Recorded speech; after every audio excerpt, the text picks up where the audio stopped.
Okay.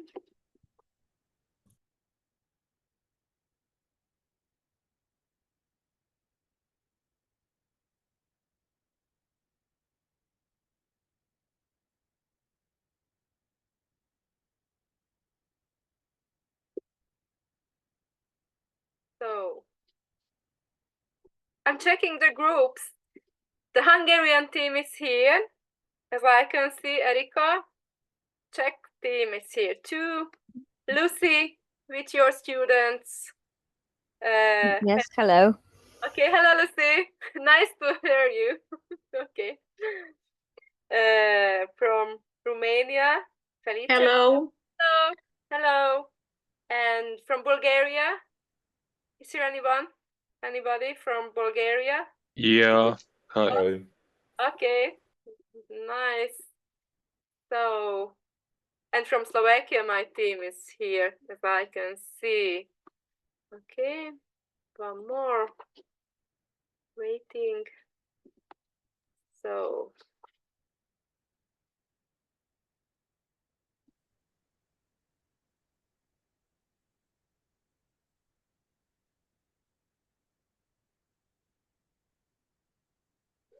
what do you think? How long will this conference last? How many minutes? How many hours? 1, 2, 3, maybe. We bought the license for Zoom, so hopefully we won't be interrupted after 45 minutes.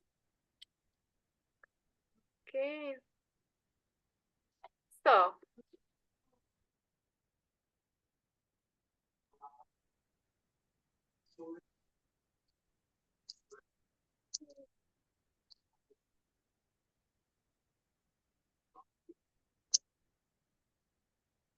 Hola, Zsófi, are you here? Yes, I'm here. Okay, Orsi, Juhász? Juhász Orsi? Not yet. Okay. Rosicska Orsi. Okay, my students are here. We are still waiting for one more. Okay. Okay. Dear teacher, colleagues, can we begin? Can we start with the conference? Yes, of course. Yes, of course. So, okay, hopefully everybody is here. So let's begin with it. So I warmly welcome everyone on our online conference today. The topic of our online conference is communism in the partner countries and cities. You know, the project title is From Oppression to Freedom, Rediscovering Europe Without Borders. And this project explores the impact of 4 decades of communist dictatorship on the daily lives of people in partner countries and cities. And as you can remember, the last conference gave us a general picture of the ideology of communism. And in this conference today, we will look at how communist ideology has gained ground in the partner countries and cities. All of you prepared a presentation for this conference, and I'm sharing the program of this conference today. Now, oh, Greta is here too. I'm sharing my screen to show you the program. So,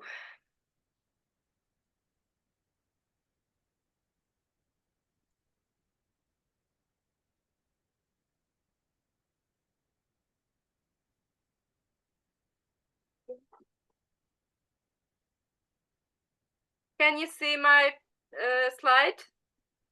The program? Yes.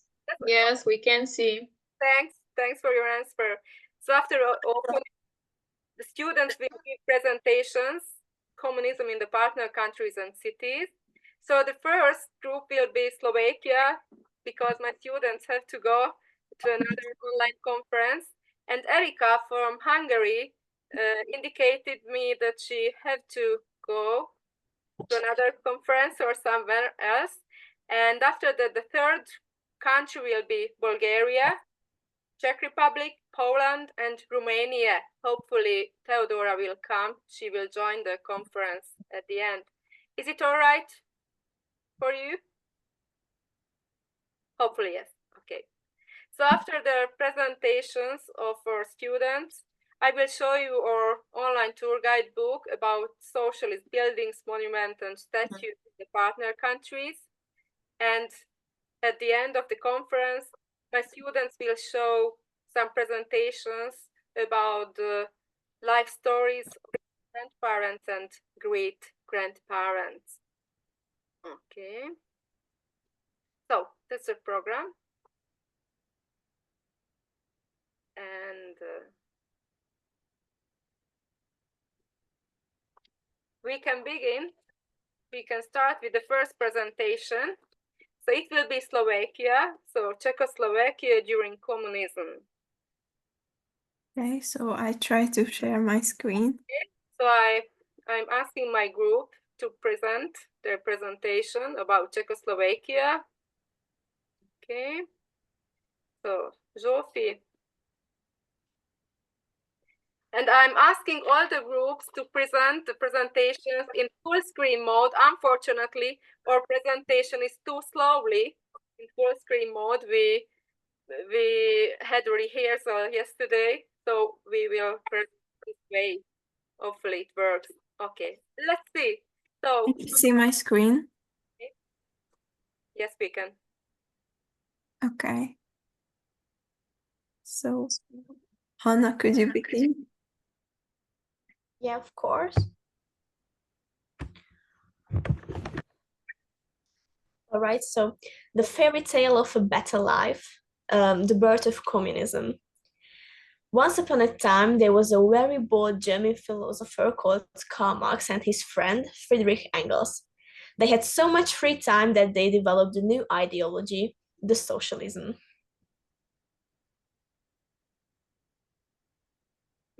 The communist ideology promised economic equality to people where no one was better or worse than the other. Everyone would have a job, a place to live, a family, and a happy life. Of course, within borders and under hard terms, but these tiny trivial things were not told to people. And how the communist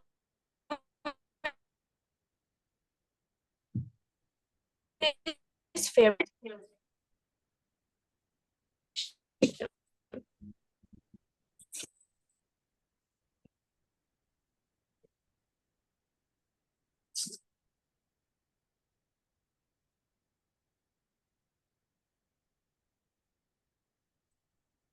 Anna? We can't hear Yeah, you. I'm here. Okay, okay. Something was wrong with the voice. Sorry. Okay. And how the communist fairy tale turned into a nightmare in Czechoslovakia, we will tell you in our presentation. Okay, so now I will introduce you to Czechoslovakia's road to communism. So in 1945, the greater part of Czechoslovakia was liberated from Nazi occupation by the Soviet army. This, however, didn't mean that Czechoslovakia would immediately and automatically join the Soviet bloc countries. Most Czechs and Slovaks believed that democracy would return. Soon after, however, the communists took control of key ministries and then of the whole government, during which violent communist-led demonstrations erupted in the country. On the 25th of February of 1948, the Communist Party of Czechoslovakia, led by First Secretary Klement Gottwald, with Soviet backing, assumed control over the government of Czechoslovakia through a coup. And as a border town on the Danube, Komárno played an especially important strategic role during the communist era. The city's fortress system was the largest and strongest fortress system in the Austro-Hungarian Empire. It was capable of holding 200,000 soldiers. On these pictures, you can see the mentioned fortress system and also a map depicting the position of Komárno as a border town.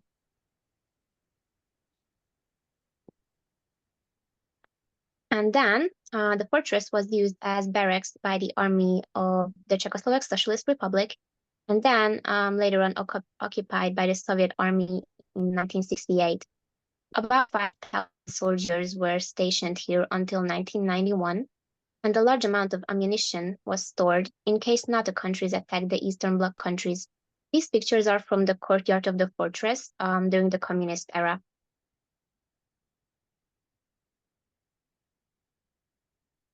Okay, so Czechoslovakia's political decisions were soon dictated completely by the Soviet Union, and those who did not comply with socialism were not only interrogated, intimidated, and put under surveillance, but also subject to house searches. During communism, workers were worshipped as heroes, and yet exploited as propaganda for the regime. Economy was also subject to further nationalization, which also resulted in collectivization. Here we can see factories based in the communist Komárno and also some posters used for propaganda.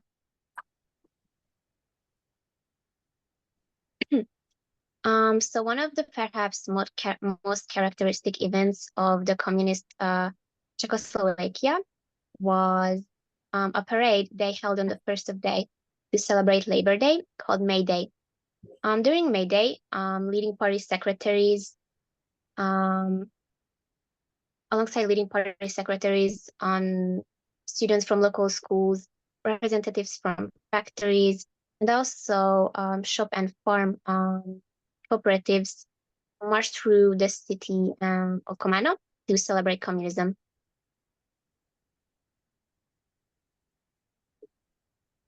And then in the year of 1982 and 83, a rather curious event took place in Komárno.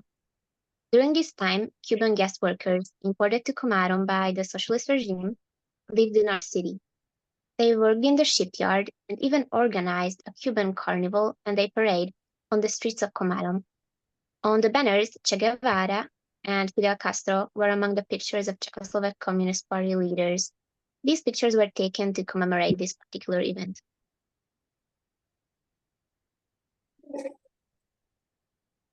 And then, during the years of Stalinization, farms were nationalized in what was called collectivization. This meant that all agricultural land became state-owned or collective farms.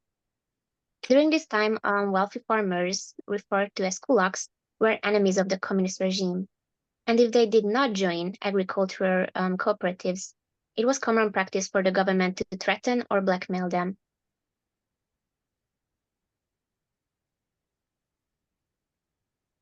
Okay, and so the situation of the church during communism wasn't so bright, especially since the Roman Catholic Church also became an enemy of the regime.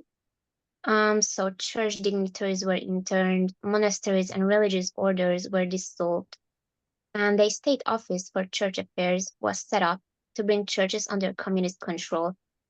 Soviet security advisors helped to prepare the trials of clergy who refused to cooperate with communist authorities. There was even an effort made to organize a group of collaborationist clergy. One of such people who did not cooperate with the communist authorities was Cecilia Šelingova. Cecilia was a Slovak Roman Catholic religious sister and a victim of communist persecution in the former Czechoslovakia. During the nightmarish 1950s, Joseph Stalin directed the Czechoslovak communists to carry out purges and show trials. The show trials held in Czechoslovakia were the largest in all of Eastern Europe. President Antonín Zápotocký and the party's first secretary, Antonín Novotný, have played a very active role in conducting the purges. From 1949 to 1954, the victims included military leaders, Catholics, Jews, democratic politicians, those with wartime connections with the West, as well as high-ranking communists. Over the course of just a few years, almost 180 people were executed. During these trials and purges, judges cooperated with the country's leadership. The defendants, branded guilty before the trial began, even had to rehearse their testimonies in advance, as if it were all some cruel play performed on a stage instead of a courtroom. Two notable cases were the Slansky trial and the trial held against Milada Horakova.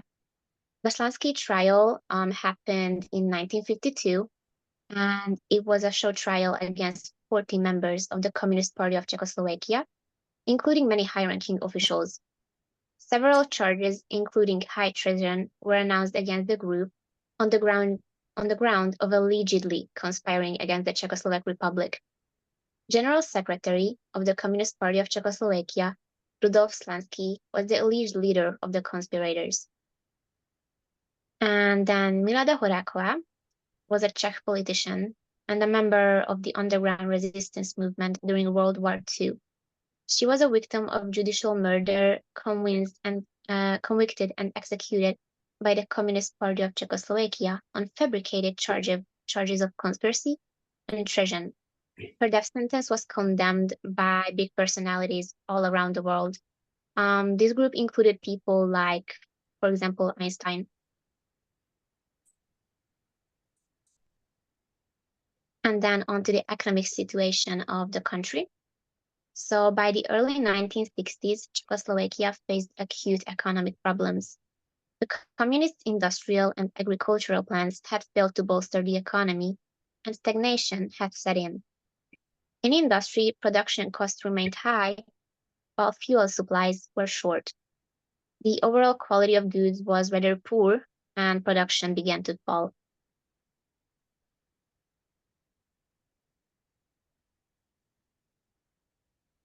So I think many of us have heard the phrase socialism with a human face. And now I'll be talking about who it's related to briefly.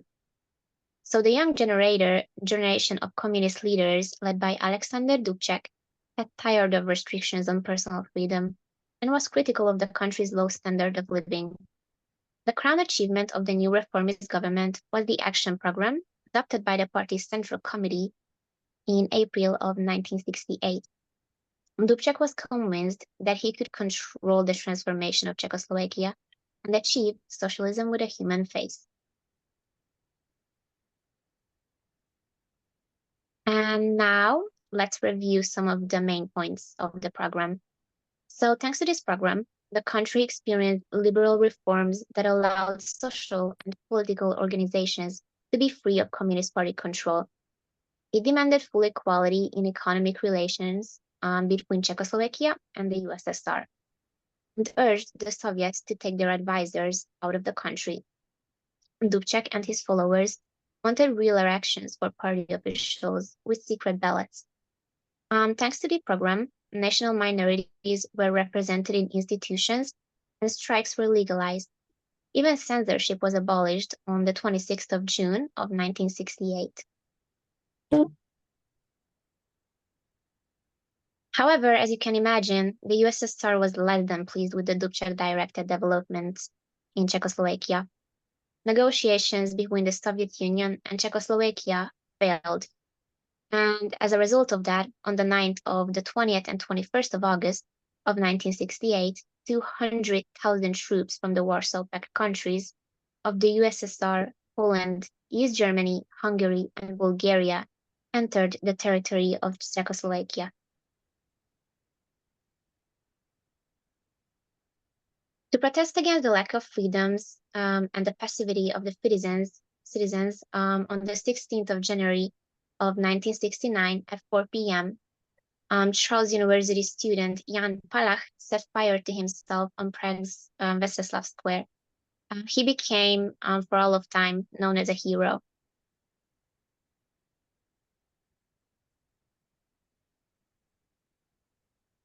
After 1968, after the crashing of the Prague Spring, more purges were carried out. First Secretary Husak patiently tried to persuade Soviet leaders that Czechoslovakia was a loyal member of the Warsaw Pact. In the purges from 1969 to 1971, however, no one was hanged. Instead, the accused were expelled from the Communist Party and lost their jobs. They were subject to interrogations and intimidations techniques and were followed by the secret police. Authors whose writings did not conform to socialism found their works banned, and other artists, such as actors and directors were not permitted to take part in production.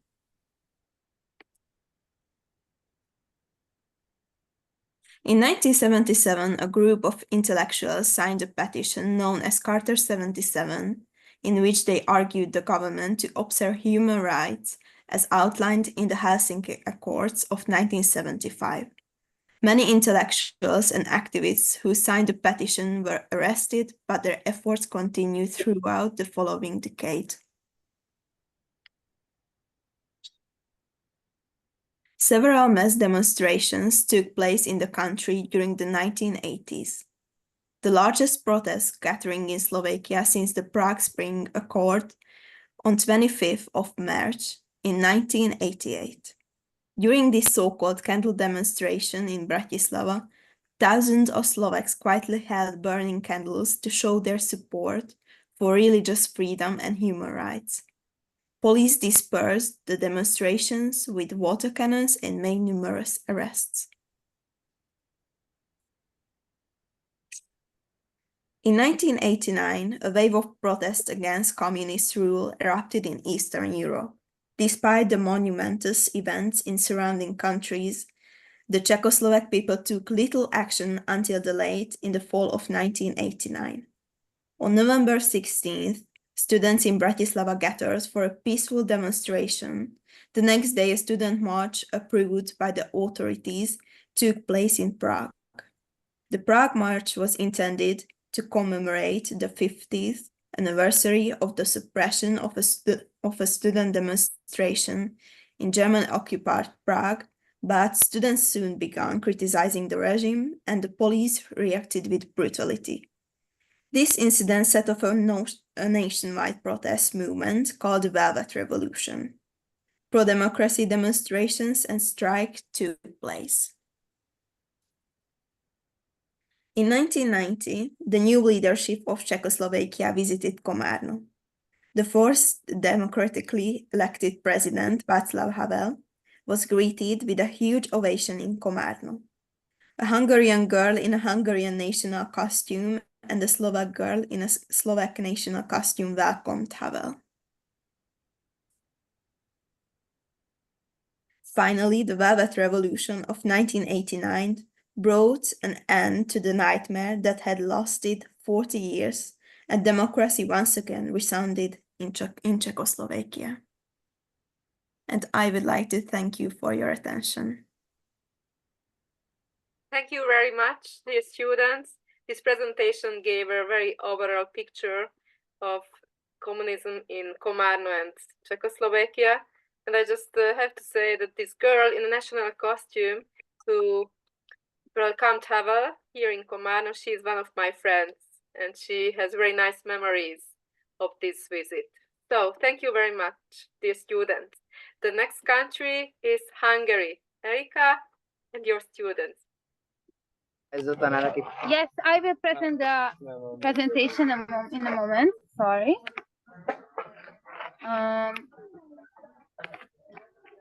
You can see it. Yes, we can. Nice. All right. I have a bit of a problem. I don't know how to. So, what can I do? Yes, but I don't know how to. Yes, I found it. Okay, sorry. Okay, full screen mode. Nice, thanks.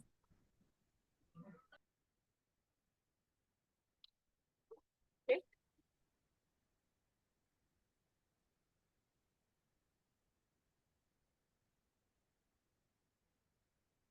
Okay. My French. Okay, we can hear you now.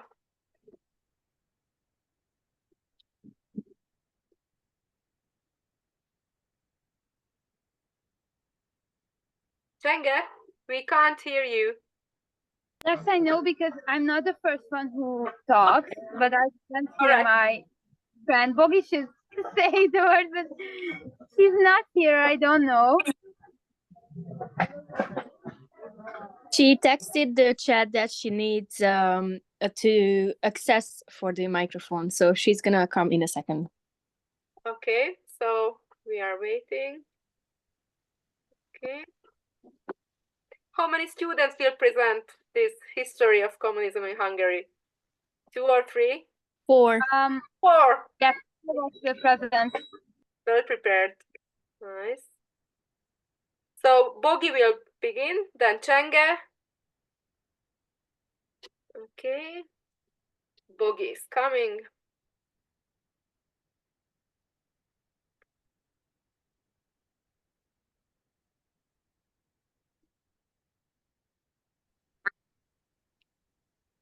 So Kádár, János and Sorry, I'm here. Can you hear me now?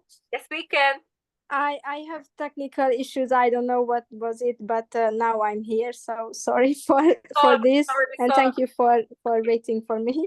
Of course. So okay, then now I can start the presentation, and you can see me. Yes, because we can. okay, Perfect. that's good. So let's start with the beginning, and let's talk about the beginning. So Hungary had its first communist experience in 1990 when attempts to impose a communist regime speared chaos and brought the country to a verge of disaster. The following 2 decades of peaceful development ended when the Soviet Union occupied Hungary in Second World War and used military threats to set up a communist government. Any resistance to communist authorities was met with violence, unfortunately. In 1945 and 46, some 35,000 people were arrested on political grounds or tortured to death, or another 55,000 were detained in concentration camps. Okay, the second slide. Thank you. The Stalinist era started in 1949 to 56. The Communist Party, counting a few thousand members, quickly became a mass party. In January 1946, it passed 600,000 members. However, it did not mean it had a wider social support. In the election of November 1945, the MKP got 16% votes, less than the Social Democrats. It was born by the peasant independent smallholders party, occupied with 57 of votes. Due to pressure from the Soviet Union occupation administration, a coalition government was maintained with the communist staffing, among others, the internal affairs ministers. In the following years, the MKP used the salami tactic, gradual weakening, splitting, and eliminating of independent forces, most importantly the FKGP. This process culminated in 1947 when the prime minister threatened with the arrest Ferenc Nagy and remained abroad, and the new election improved the MKP's position in the government. In June 1948, the MKP absorbed the Social Democratic Party, the Hungarian Working People's Party, led by Rákosi. Okay. The intensive industrialization, the development of heavy industry was set as a goal, which has a military purpose. As the poster of a national planning office says, we will be a country of iron and steel. Although the country did not have suitable raw materials for such a development. At the cost of huge sacrifices, they created an out-of-date, low-efficiency and industry. As you can see, we had kind of industrial towns in this time, and these towns were born, and the biggest of them was named after Stalin. We called it Stalin Város.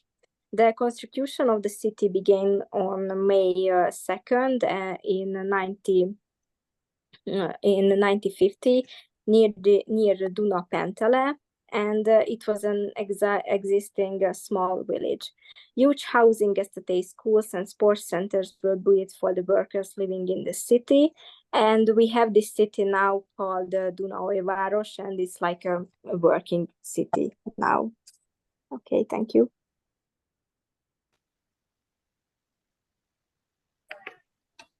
Yeah, so the collectivization, you can hear me, right? Okay. Yes. The collectivization of agriculture. After coming to power, the Communist Party announced collectivization and then began to implement it by force. The peasantry clung in their land, the formation of Soviet-type cooperatives, as these members were completely deprived of their property, met with stiff resistance. Even with violence methods, only a third of peasants could be forced into cooperatives, and the same thing, agriculture production dropped significantly.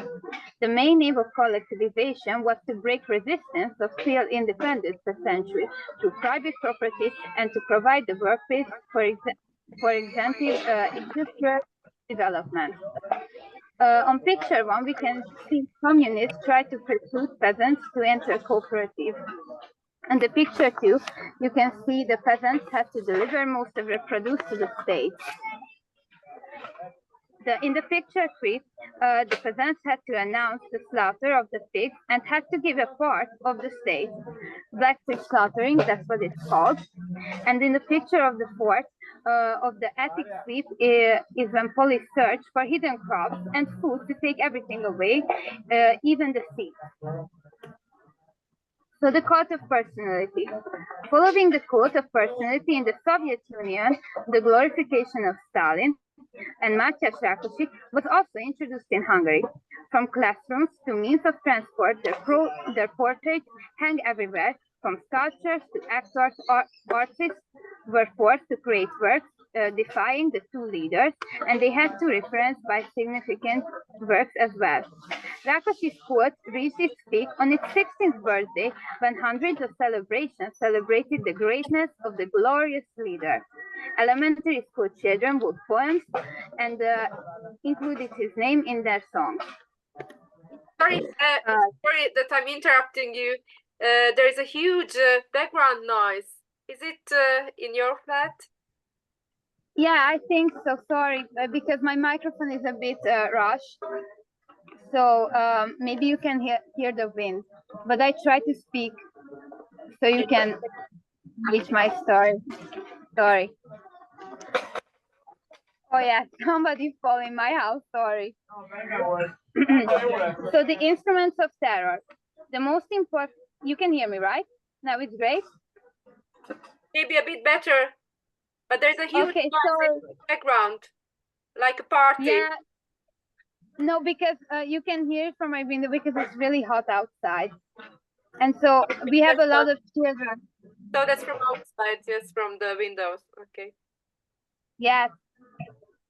So the cult of personality. Following the cult of personality in the Soviet Union, the glorification of Stalin and Mátyás Rákosi was also. Oh, sorry, that's the difference. The dictatorship was terror. Following Stalin's example, the government based its rule of intimidation. Thanks to the Soviet occupation, the political police immediately came under control of the communists.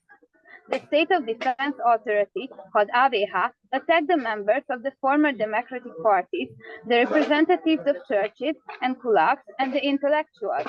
The dictatorship demanded complete identification. You had to participate in the work of the party or some social organization. The security of private life disappeared. The AVH information were embedded everywhere, and they were able to pursue many people to cooperate by force.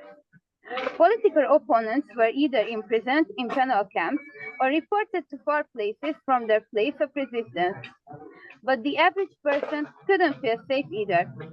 For example, between 1950 and 1953, court proceedings were initiated against hundreds and thousands of people, almost 10% of the adult population. Most of the trials were conceptual. Arrests usually took place at night. This was the time of ringing phrase, when people were scared to death if they rang the bell late night. Everyone was thinking about AVH. The arrested person was transported in curtain car to Andrássy út 60 and later to Fovam utca. Neither he or his relatives knew where he had gone.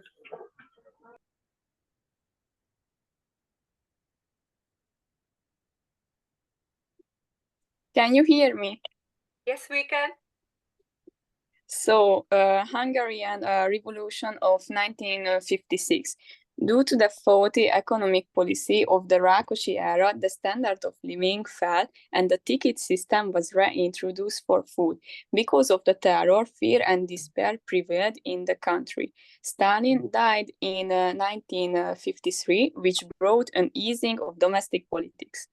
On October 23, 1956, university students in Budapest began protesting Soviet domination in solidarity with similar movements in Poland, never imagining tens of thousands of Hungarians would pour into the streets. By that evening, the demonstration had become an all-out revolt against the communist regime. But it didn't last long. The revolution was viciously crushed by Soviet tanks and troops. Thousands were killed and wounded, and nearly 250,000 Hungarians fled the country.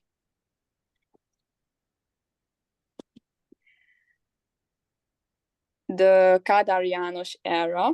The government partially settled its relationship with the various churches and the writers who influenced public opinion and announced the need to create national unity. The policy of the live and let live created cooperation between power and society without major conflicts for more than 2 decades. He didn't use brutal violence like Rákosi and was able to use people's desire for a peaceful life.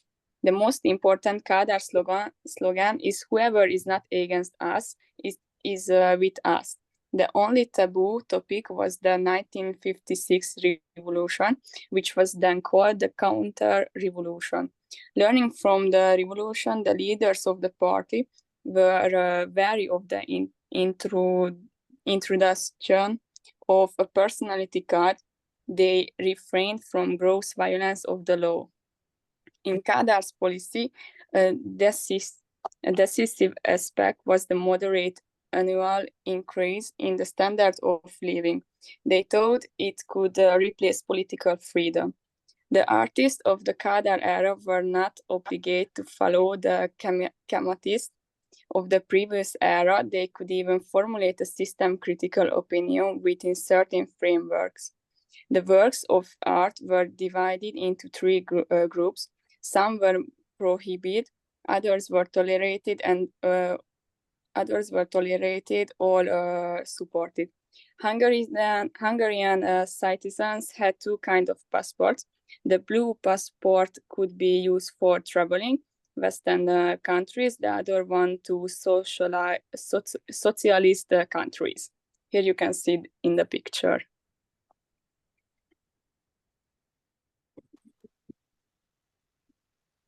Okay, can you hear me? Yes, we can. Okay, so changes in politics.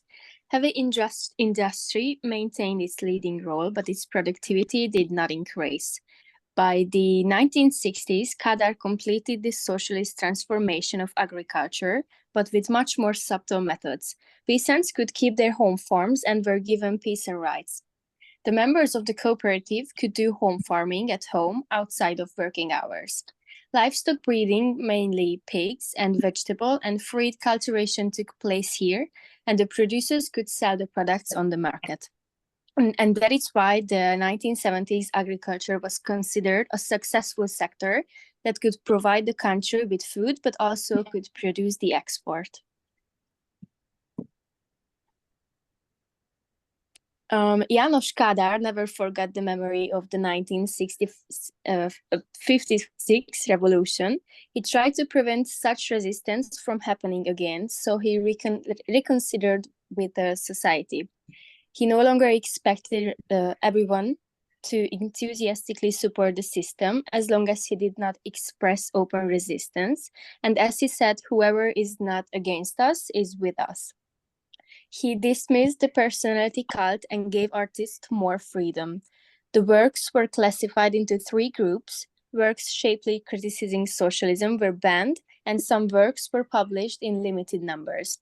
It became possible to travel abroad, and from the end of the 70s, Hungarian citizens could also travel to Western countries. And that is why the Hungary was called the most cheerful barracks in the Soviet camp.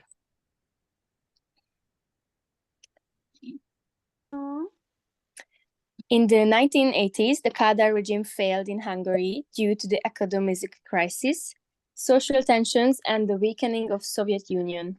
The state party agrees with the opposition parties, and on October 23, 1989, this was also the anniversary of the revolution, the Republic was proclaimed. And thank you so much for your attention from Hungary. Thank you very much. It was very nice, and I really liked many interesting facts. For example, this small village, Dunapentele, how the huge worker city Dunaújváros from the small village evolved to a huge town. Unbelievable to see it in these pictures. And the smallholders party is Kisgazdapárt. Yes, it was, yes. So thank you. It was really nice, and it was really an overall picture of the socialist. Thank you. Thanks, and it was a very nice shared job. I'm really proud of you that you made this presentation for a few together. Thank you very much.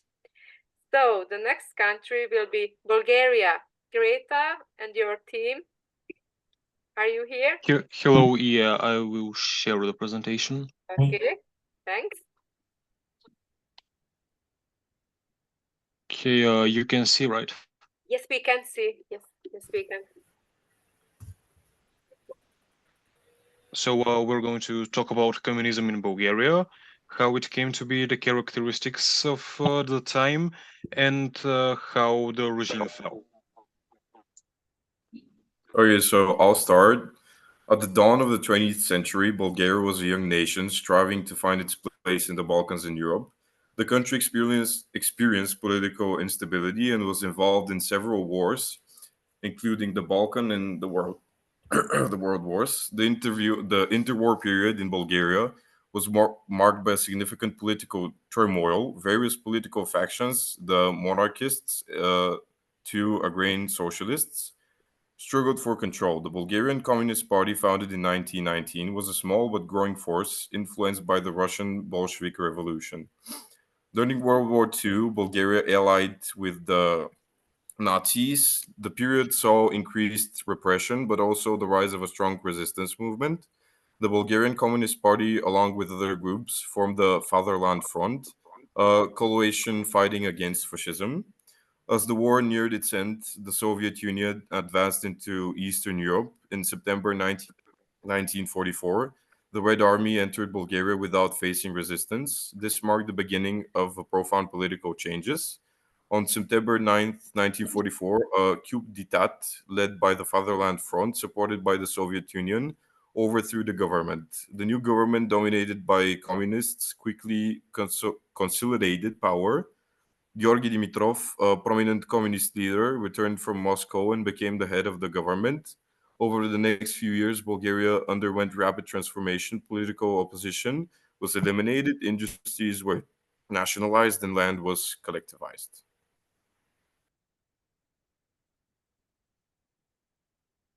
So we will now be speaking about the characteristics of the region, and I will start with the constitutions. So Bulgaria had two constitutions during the era. The first one was the Dimitrov Constitution, which came into effect in 1947. It formed the legal basis for communist rule in Bulgaria, and the name derives from that of the leader of the party, Georgy Dimitrov, who based the new constitution on the 1936 Soviet Constitution, also known as the Stalin Constitution. And this is a page from it, the start. And the second constitution was that of Todor Zhivkov, and it's the second one. It came to power in 1971. A major reason for the change was the Prague Spring, which was used as a pretext to tighten control over social organizations, and the new constitution was a way to do that. So government structure. Of course, the country was headed by the Bulgarian Communist Party. There was a lack of separation of power since the National Assembly had both legislative and executive power, while traditionally it only has legislative power. Other branches of the government included the State Council, which took the place of the Presidium of the National Assembly after 1971, so after the Zhivkov Constitution, and the Council of Ministers. The judiciary system was entirely based on the Soviet one and was under the full control of the Bulgarian Communist Party. And here is a photo of Todor Zhivkov. Okay, economics. The People's Republic of Bulgaria adopted a Soviet-type plant economy. What this means is that production took place according to economic plans made by the government. In Bulgaria, those plans lasted for 5 years, which gave them their name, Petiletka, which comes from the words for 5, pet, and another word for ear, which is let. And the Kai is a diminutive form. I'm not going to get into that. And three other important characteristics of Bulgarian economics were nationalization, which is putting privately controlled companies, industries, or assets under the control of the government. Collectivization, which consisted of taking land from large landowners and giving it to smaller ones. And thirdly, industrialization. Bulgaria was also part of the Council for Mutual Economic Assistance, or COMECOM. Architecture. The predominant style of the time was brutalism, which is characterized by minimalist constructions that showcase the bare building materials and structural elements over decorative design. This can be noticed in the apartment buildings, which is the picture on the bottom right. It's a relatively new picture, but the apartment buildings are old, built during that time. And another example is the Buzluja monument, which is the monument of the Bulgarian Communist Party. As you can see, it's mostly stone. It's very minimalistic, clean, and yeah, there's not much artistry going on. International relations.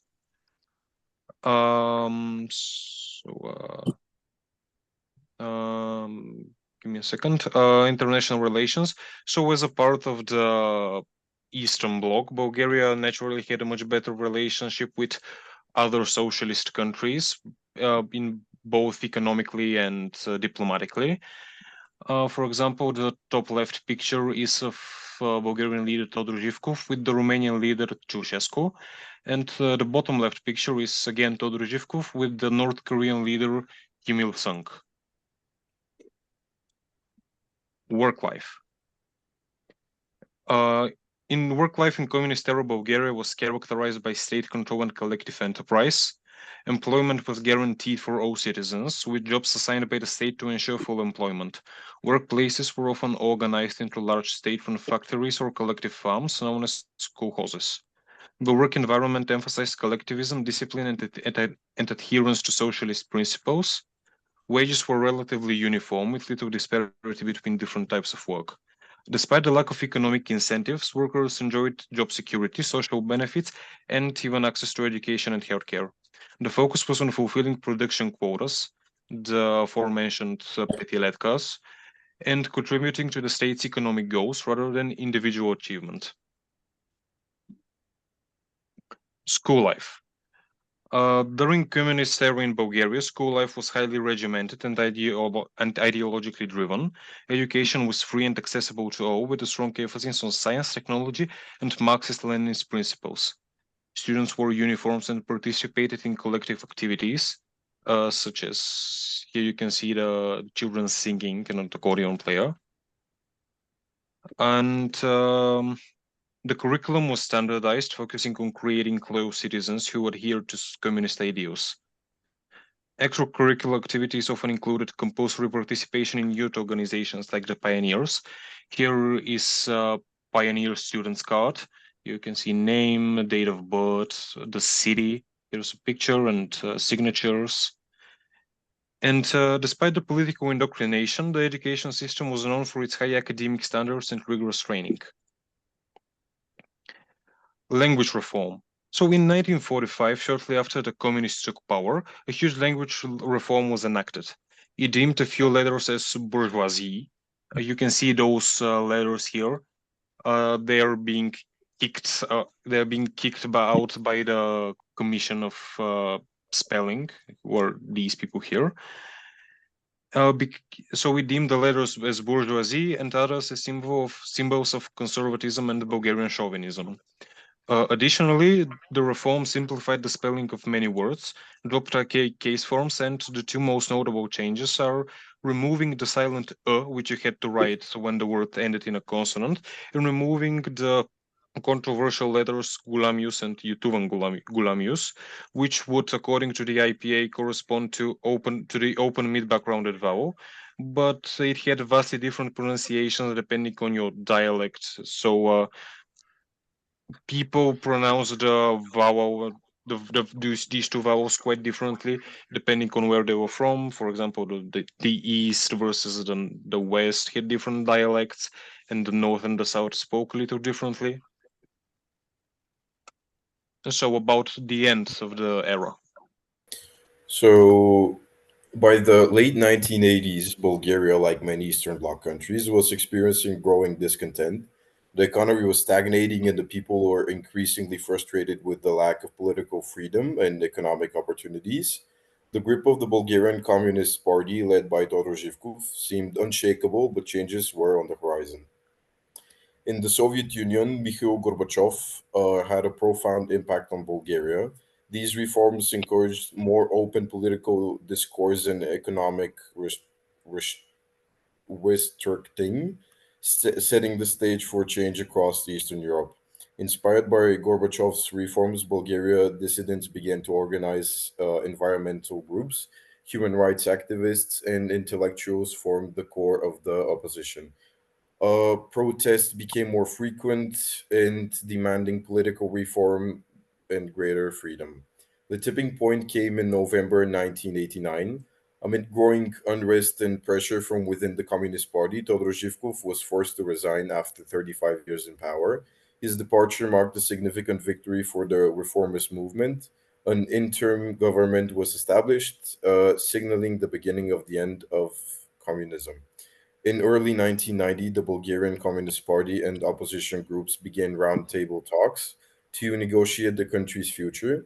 These discussions led to significant political reforms, including the legalization of opposition parties and the promise of free elections. In June 1990, Bulgaria held its first free election in over 4 decades. The election marked a critical step towards democracy. The Socialist Party still had the highest voting percentage, but the fact that parliament, the opposition had its presence in the parliament was signaling the beginning of a new political era. The transition from a planned economy to a market economy was fraught with challenges. Inflation and unemployment affected many Bulgarians. Despite the hardship, the country steadily moved towards a more open and competitive economic system. Throughout the 1990s and early 2000s, Bulgaria sought closer ties with Western Europe and the United States. The country joined NATO in 2004 and the European Union in 2007, solidifying its place in the international community and embracing democracy values. Today, Bulgaria is a democratic nation with market economy. The transition away from communism was a complex and often difficult journey, but it paved the way to greater freedoms and opportunities. Reflecting on this period helps us understand the resilience and determination of the Bulgarian people. Thank you for joining us on this journey throughout Bulgaria's exit from communism. And yeah, this was our presentation. It was great. Thank you very much, boys. Pavel and Victor. Yes. Yes, I have to tell you, I'm in love with your voice. In the videos Thank you you. sent me for this online book, you were the moderators too, aren't you? In these Yeah, yes, so I just was listening to those videos and wow, so like radio voices. Would really like to listen to it, really. well, And I'm congratulations. open to any, radio works. It will be interesting. Yes, yes. And I haven't known a lot about communism in Bulgaria because it's quite far away from Slovakia. So this Dimitrov constitution was something quite new for me. And you show very nice pictures of nationalization of agriculture. This girl in the scarves, unbelievable. And this pronunciation reform, it's something unbelievable. I'm a linguist and I just was wondering, I will look after it. So I will look at it in the books. Unbelievable. It was an interesting period, yeah. Really nice. Thank you very much. And the next group will be Czech Republic. Am I right? Yes, yes, I am. Okay, so Milka and your students, please.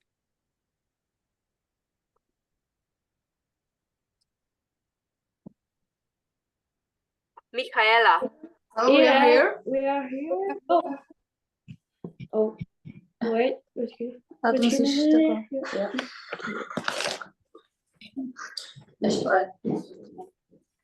So, I'm just returning from the castle from the President of the Republic. By these words began Klement Kodval his speech. For us, it means totality under communism.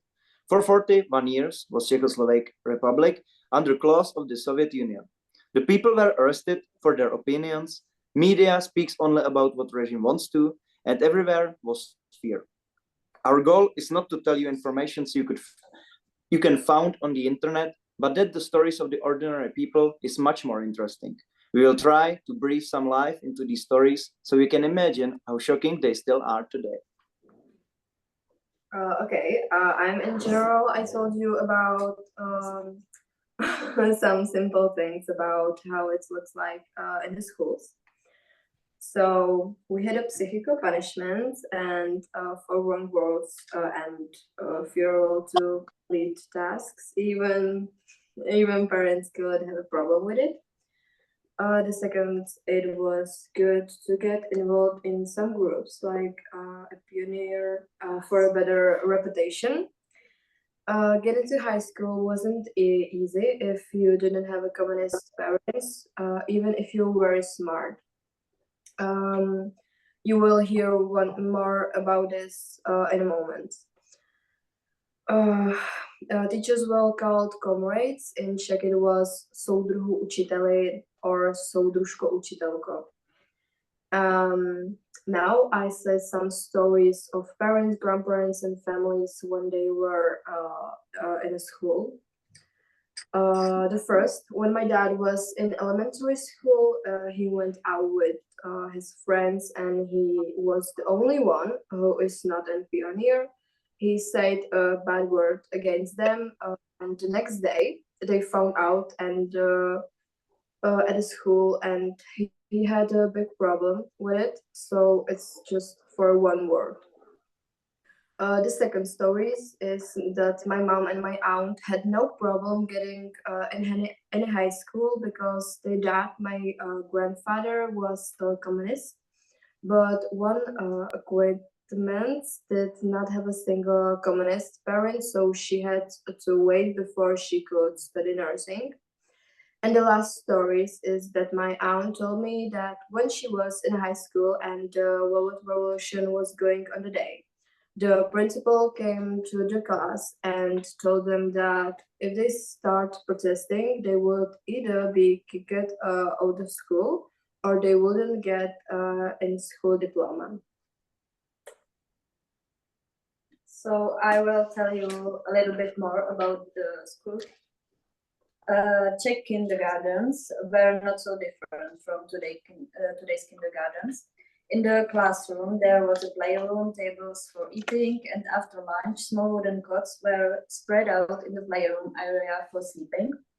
My mom says that she doesn't remember anyone going home after lunch. They all went after bedtime. The difference from today was that all the children wore the same clothes. My mom remembers that in the winter they wore fluffy hats with pom-poms, blue jackets, and blue pants. They also went to Sparkles, later to Pioneers. You can see the badges on the picture in the middle. And there people went into nature to collect garbage and clean streams. Pledges of loyalty were also made. They wore blue shirts, red scarves that had to be tied in a shape of number 1, and the black skirts or trousers. You can see it on the picture on the top right. Elementary schools were divided into 2 buildings according to the first and second grades. On the first level, so 1st to 5th grade, there was no bell on the building. Some children walked down the hall at the beginning and at the end of the class and rang the bell. During breaks, they went outside to play games in the backyard. The building was 1 story and long and wooden. The new school, where the 2nd grade was, so 6th to 9th grade, was multi-story. The bell already worked in the building and people went outside to play games on the concrete playground.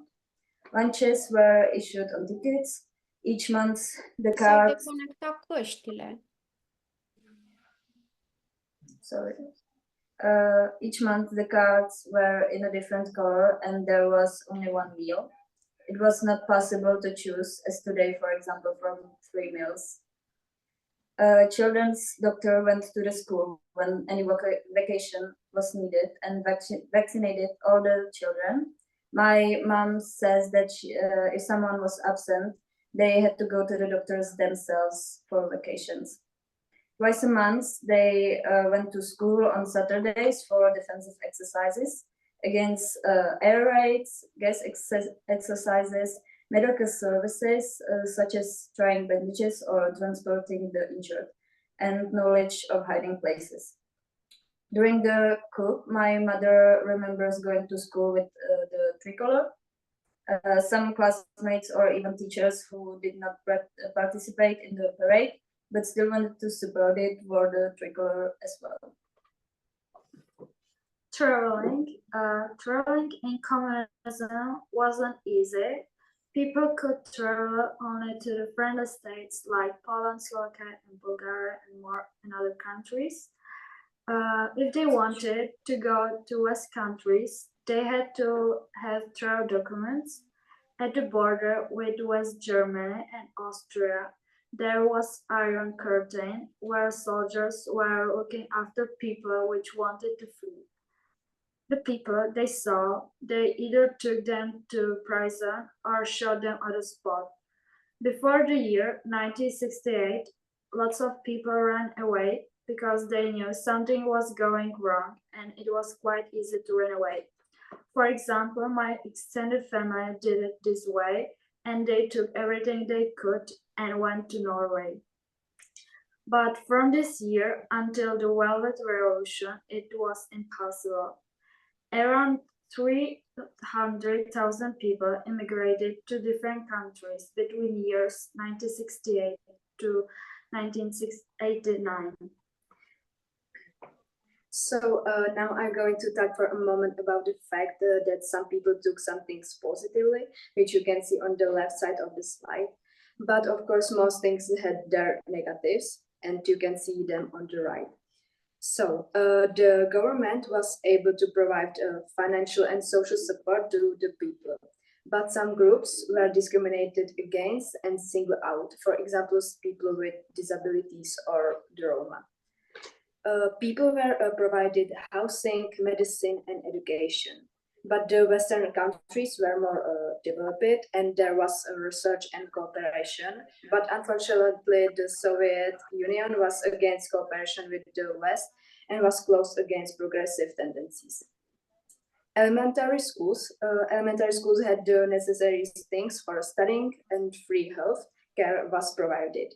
But there was a restriction on the presence of parents at the doctor. Parents took full responsibility for the child if the child did something negative and the parents did not stand up for the child. Not like the day when unfortunately parents can even threaten teachers or teacher. But unfortunately, there was a big visible disparity between the children and their parents. There was no unemployment, but at the same time, there was no possibility to change the workplace. Other advantages were, for example, that the children did not perceive the period that way if the parents were not against the regime. And when someone was a single parent, financial support was again provided. Contributions were also given for camps and the like. And finally, two more disadvantages. Abortion had to be authorized by the commission and divorce was taboo. Now I would like to tell you the story of Dr. Spatenka. He is a famous cardiologist and the first person to do a heart valve transplantation from a lifeless donor in Czechoslovakia. And his parents left the Communist Party after the trial of Milada Horáková. So as they were anti-communist, they lost their jobs and they didn't have enough money to keep their flat in Prague, and they had to move out into a little village. His dad got very sick and couldn't work anymore, but his mom tried her best and she made bracelets and necklaces and she was trying to sell it on a Prague market. She went to Prague by a train, and every time she went to a train station, there was a man in a black long leather coat waiting for her. He was from the national security or state security, and he watched every single step she made, and you can imagine it didn't have a good impact on her mental health. Mr. Spatenka got a bad review from school, even though he was an excellent student, and so he was not accepted to university. They told him it was because of the excessive number of applicants, but it was only for the bad review. Fortunately, there was some mess in papers and he got accepted in September and the study started in October, so it was a last call. During 1968, he was helping at the hospital. His patient was a woman who got shot multiple times. She was just walking around in a park with her baby and she met a Russian soldier who commanded her to take off her tricolor and she refused. So he shot her, I think, 5 times in her stomach, and she was operated for many hours, but unfortunately didn't make it. Then in 17th, which were known for normalization, so the rules were getting very strict again. That was last straw for Mr. Spatenka's mother. She was suffering from paranoia due to the national security, and so she committed suicide. Mr. Doctor, he had to be part of Communist Party. He didn't believe in communism, but he always wanted to be a doctor, so he entered the Communist Party. Thanks to this membership, he was able to travel to England, and these trips were very important because he learned there how to do the heart valve transplantation, and also he earned some skills on kidney transplantation. After the Velvet Revolution, people called him very bad names because he was a part of Communist Party, and they wrote the words traitor on his door, they broke his windows, and he kind of accepted the hate and hasn't forgiven himself for entering the Communist Party, even though he was never a communist in his heart. So now I will speak about jurisdiction. So I will tell you a story about my grandpa. My grandpa was a simple man. He was apprentice bricklayer. He hates communists and they know about it. He met the worst people. And one day a STB came for him. But I will take it from the start. My grandpa, one evening, went with his friends to pub on one beer. There, he met one unknown informator for STB. He was the fanatic communist. The whole evening was in a common mood. They were swearing to themselves because they were hospitalized. It was 11:15, and these men went to toilet. No one knows what will happen in few minutes. Next information is different, but I will talk about the testimony. Then he heard the friend with the informator. He went there and he saw that his friend was lying on the ground in the blood and had a hole in his torso. Last thing Grandpa did is that he punched the fanatic in the face. Then he fall on the floor because of the pierced torso by knife. This guy gets 16 months suspended sentences on double attempt murder. Medical examiner said that the hole in the grandpa's torso had 20 centimeters and had pierced stomach.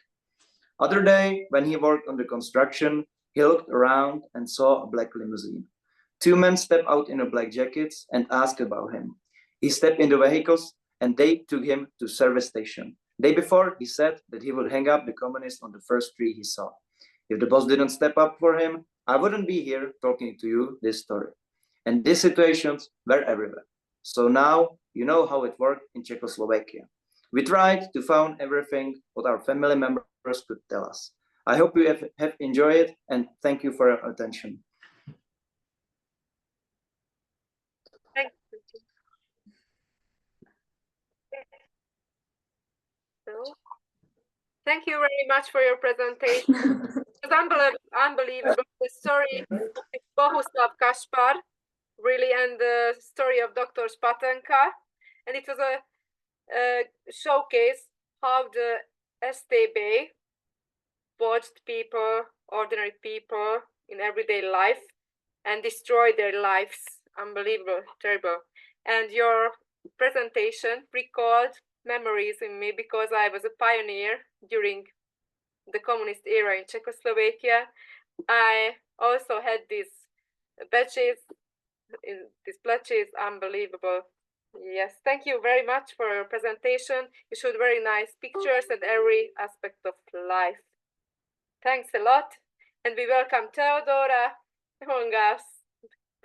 Thank you. Can you hear me? Teodora. So, and it's now your turn, the Romanian. Oh, perfect. But can you hear me, isn't it? Yes, we can. Okay. I want to say hello to everybody. It was just unsynchronized situation because today my national agency organized a meeting for 4 days. Tuesday, Wednesday, Thursday, and tomorrow is the last day. Thank you so much, Timea, for this meeting and for your work also. So now is Romania's turn? Yes, it is. Thanks. Cool. Yes. Okay. So I want to thank to my colleague, all my colleagues, Gabi, Felicia, and Mihaela, because they were very nice to replace me. Hello, Theo. We didn't do anything Thank you, Felicia. so hard that we couldn't manage. It was okay. Perfect. Thank you. We have been waiting just for you, Teodora. Yes. Perfect. Okay. So I think Christian, my student, it's your turn. I want to say that I have not the biggest one, but big enough group with 6 students. They were very hardworking. 4 of them recording the videos.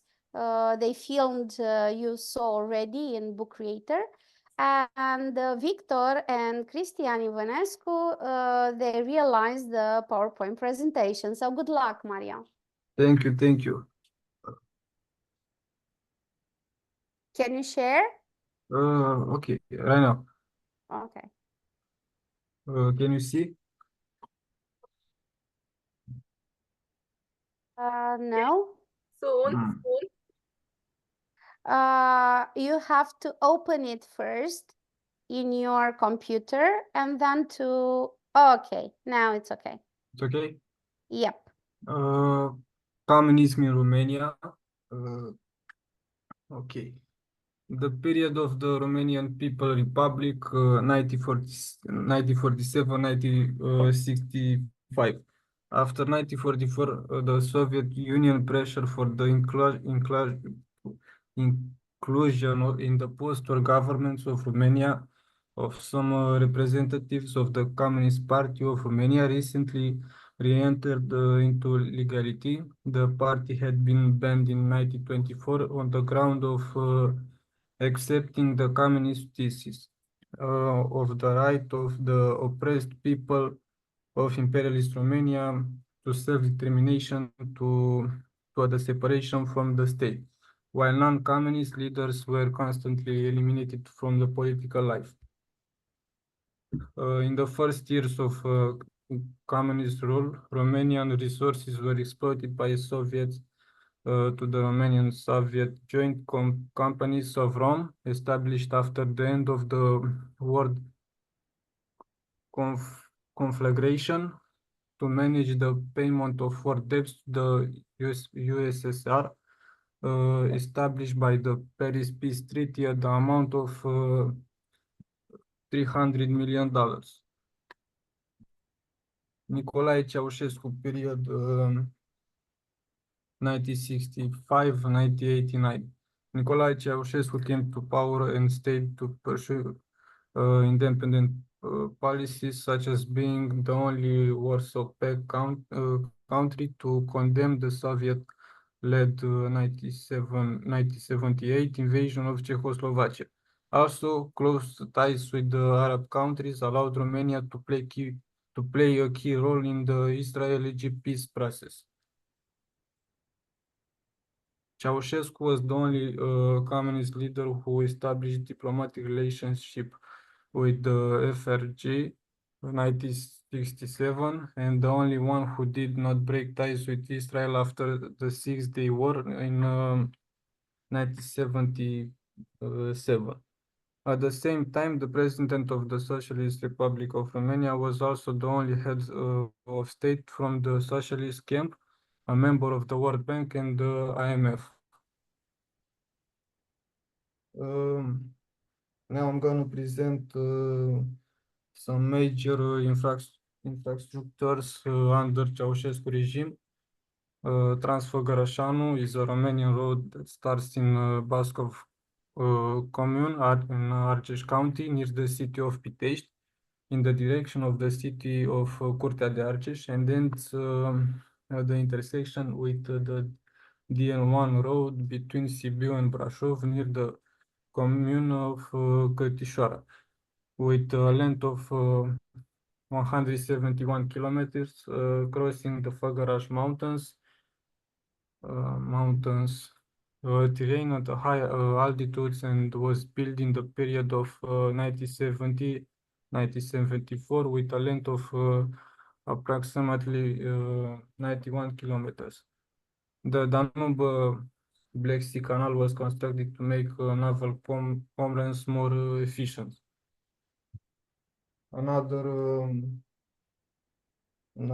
building is the Palace of Parliament. The Palace of Parliament was constructed to mark the power of the Communist Party. Built in 1980, it became the second building in the world after the Pentagon by area occupied and the first in the world by weight. It was the royal residence of the President Ceausescu and establishment for the Communist Party.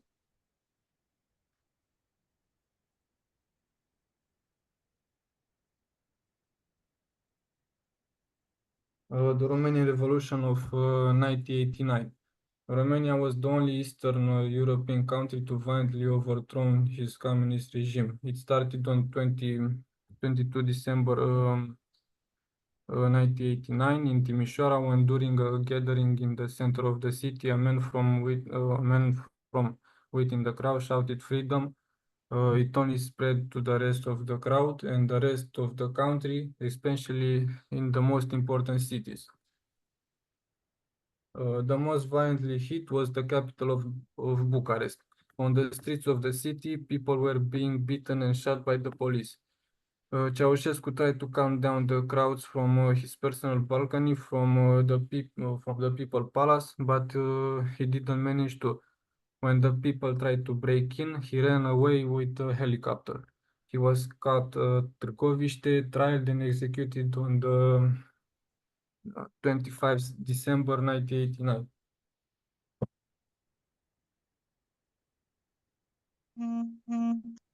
The execution of Nicolae Ceausescu and his wife. Can you hear me? Yes, we can. Ceausescu and his wife Elena were taken to a military base in Târgoviște after their trial. They were executed by a firing squad shortly after the verdict was pronounced. The execution was swift and took place within minutes of the trial's conclusion. Ceausescu and his wife were blindfolded and tied to posts before the firing squad opened fire. The execution was captured on video and widely broadcasted, shocking the nation and the world. The swift and public nature of the execution solidified the end of Ceausescu's rules and sent a message of finality to his supporters. After the execution of Nicolae Ceausescu, communism was overthrown, and from that moment, the new era of Romania began, the era of democracy and capitalism. Now we're gonna present the Brăila tourist attractions. Some of them are the public clock, Maria Filoti Theater, Brăila Bridge, the Greek Church, and Carol the First Museum of Brăila. Public clock. The clock has a special history, being the environment of a burning desire that belonged to Petru Naum, one of the leading citizens of the city, who donated 80,000 gold lei to the town hall by will, with the precise direction of erecting a metal tower with a large clock at the top in the square of Saints Archangels Michael and Gabriel. The money was given in 1898. The clock appeared in the 1999 and was considered a miracle because at the time such clocks were only mounted on the front pieces of important buildings or on the towers of churches and cathedrals. Maria Filoti Theater. The Maria Filoti Theater, also known by its own name as the Rally Theater, is a cultural institution inaugurated in the 1874 in Brăila, Romania. Dating from around the 1840s, the original building, the property of Iannache Rally, a Greek ship owner, was intended as an inn.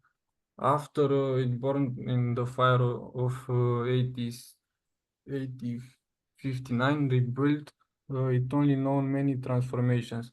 The completion of the construction and the inauguration of the Rally Theater took place in 1874. Adriana Pati, a soprano of Spanish origin, considered by some to the greatest opera singer of the second half of the 19th century, give 6 successive performances in the Rally Hall in 1867. Cecilia Ștefănescu Goangă, granddaughter of Iannache Rally and mother of the famous baritone Petre Ștefănescu Goangă, performs here frequently. The next one is Brăila Bridge. Brăila Danube Bridge is a suspension road bridge that crosses the river between the municipality of Brăila, Brăila County, and the village of Smurdan in Tulcea County in Romania, connecting the historical regions of Muntenia and Western Moldova with the northern Dobrogea and the city of Brăila with Tulcea and Delta Danube. The suspension bridge has a total length of 1.974 meters, a central span of 1.102 meters, and side spans of 489.65 and 36 and 74.65 square meters.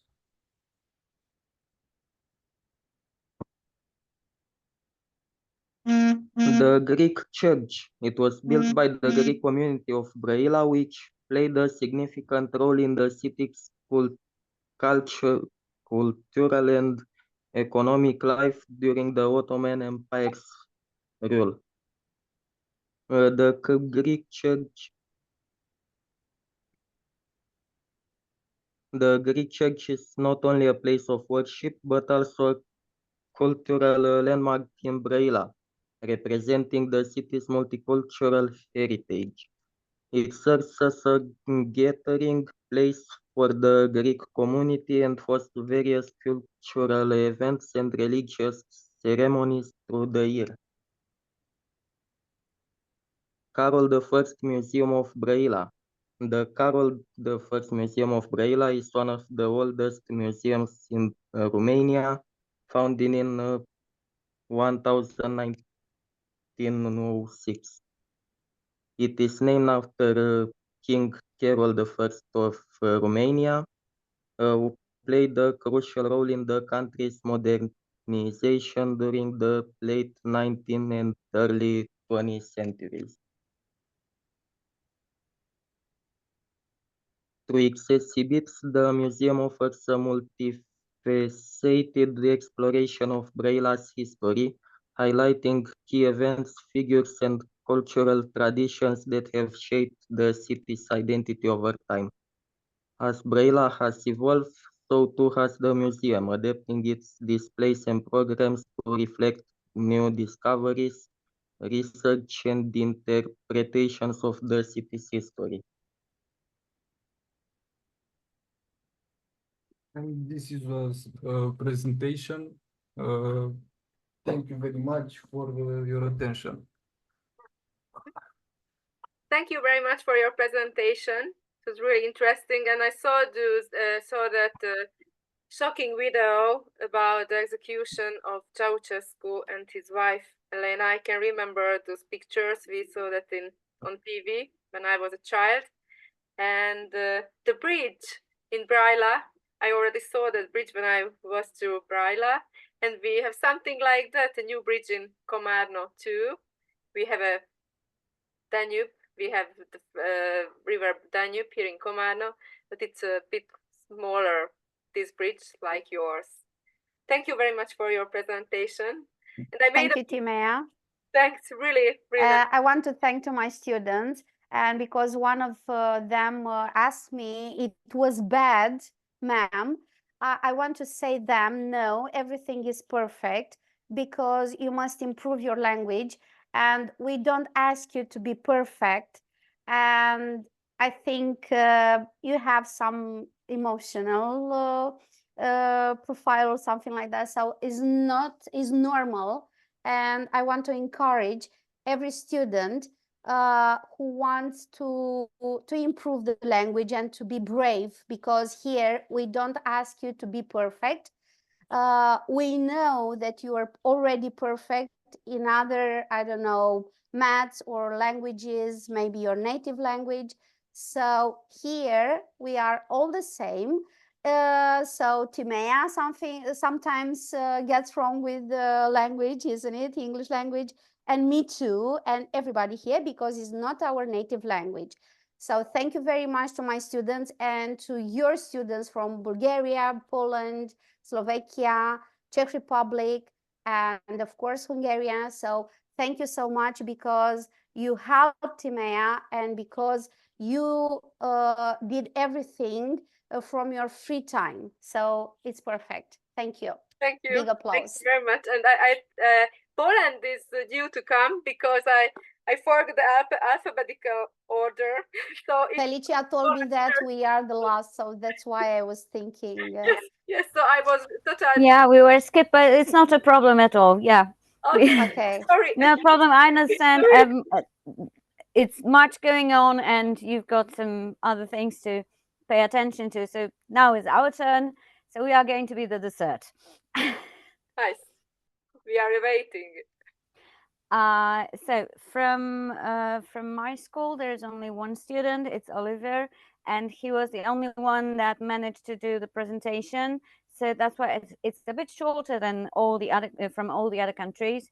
So I think, but I think anyway, he did a great job, and especially if we see each other in 2 weeks, you will see some things by yourself. So it doesn't have to be that much that big, right? So it's short, but it's a gist. And Oliver, good luck. Good luck, Oliver. And as Theodora said, I have to say the same. So you have to be brave. I'm the good example because I'm a German teacher and a Hungarian language and literature teacher, and I have to speak now, and I have to be coordinator of this online conference. So, and I have fears of speaking a bit not so well in English, but I have to do that, and it's not a problem when you make some mistakes when you speak. The main goal of the language is communication. So I would like to encourage you, and I'm very proud of all of our students here. So let's see this presentation. Okay, hello everyone. My name is Olivier. I'm going to present my presentation. Just give me a second. Can you see it? Yes, we can. Maybe you could share it in a full screen. Okay, perfect. Okay. So, PRL in a nutshell. PRL stands for Polish People's Republic. So the story begins just after the Second World War, when Poland was reduced by 20% in 1945, somewhere around 300,000 kilometers squared. The eastern borderlands were beyond the borders, the so-called recovered territories. Around approximately 500,000 people were resettled from these eastern areas. 1.5 million Poles came to the country from the borderlands, and 2 million were deported to the Reich. About 3 million Germans were displaced. On the pictures, you can see war damage in Warsaw, and approximately 6 million Polish citizens died during the war. So, the creation of post-war Polish authorities. The Polish government in exile operated in London. On July 21st, 1944, the PKWN, Polish Committee of National Liberation, was founded in Moscow, supported by Stalin, and it declared itself the legal Polish government. January 18th, 1947, elections to the Sejm, lower house of the parliament, were rigged by the communists to took over the power. And on the poster on the right, you can see Joseph Stalin and his name, Bolesław Bierut. Surveillance and terror in Poland. The society was supervised by the Ministry of Public Security and its employees. Over 60,000 people were subjected to repression in hundreds of political trials. Resistance soldiers, opposition politicians, and former communists and communist activists found themselves in prison. One of the greatest examples is cavalry captain Witold Pilecki. In the years 1940-43, he was a voluntary prisoner in Auschwitz-KL. After the war, he was arrested by the communists, subjected to a brutal investigation, and after a fake trial, he was sentenced to death and murdered on May 25th, 48. Attempts to create a new society. Created by communists, the so-called the new man was supposed to meet the requirements of Marxist-Leninist ideology. The supposed new man was he was supposed to be a man, a person without his own opinion. He was supposed to be a very likable to a party, if you know what I mean. Methods of influence of the communist authorities on society. Radio, cinema, and the posters were used for propaganda purposes. School became a tool of communist indoctrination, and the censorship of press, radio, and television. the Poles fight against communists in such ways as demonstrations, protests, and strikes. Also, there was a second circulation literature, which was like books and newspapers printed only for trusted people and without a license, which made them illegal. And there was also Radio Free Europe, which was like the same thing, but with usage of a radio. Also, there was illegal associations and organizations. October 16 of 1978, election of John Paul II and his pilgrim to Poland. I think that is the greatest man one of the greatest men in those times, because he gave hope to Poles in these dark times.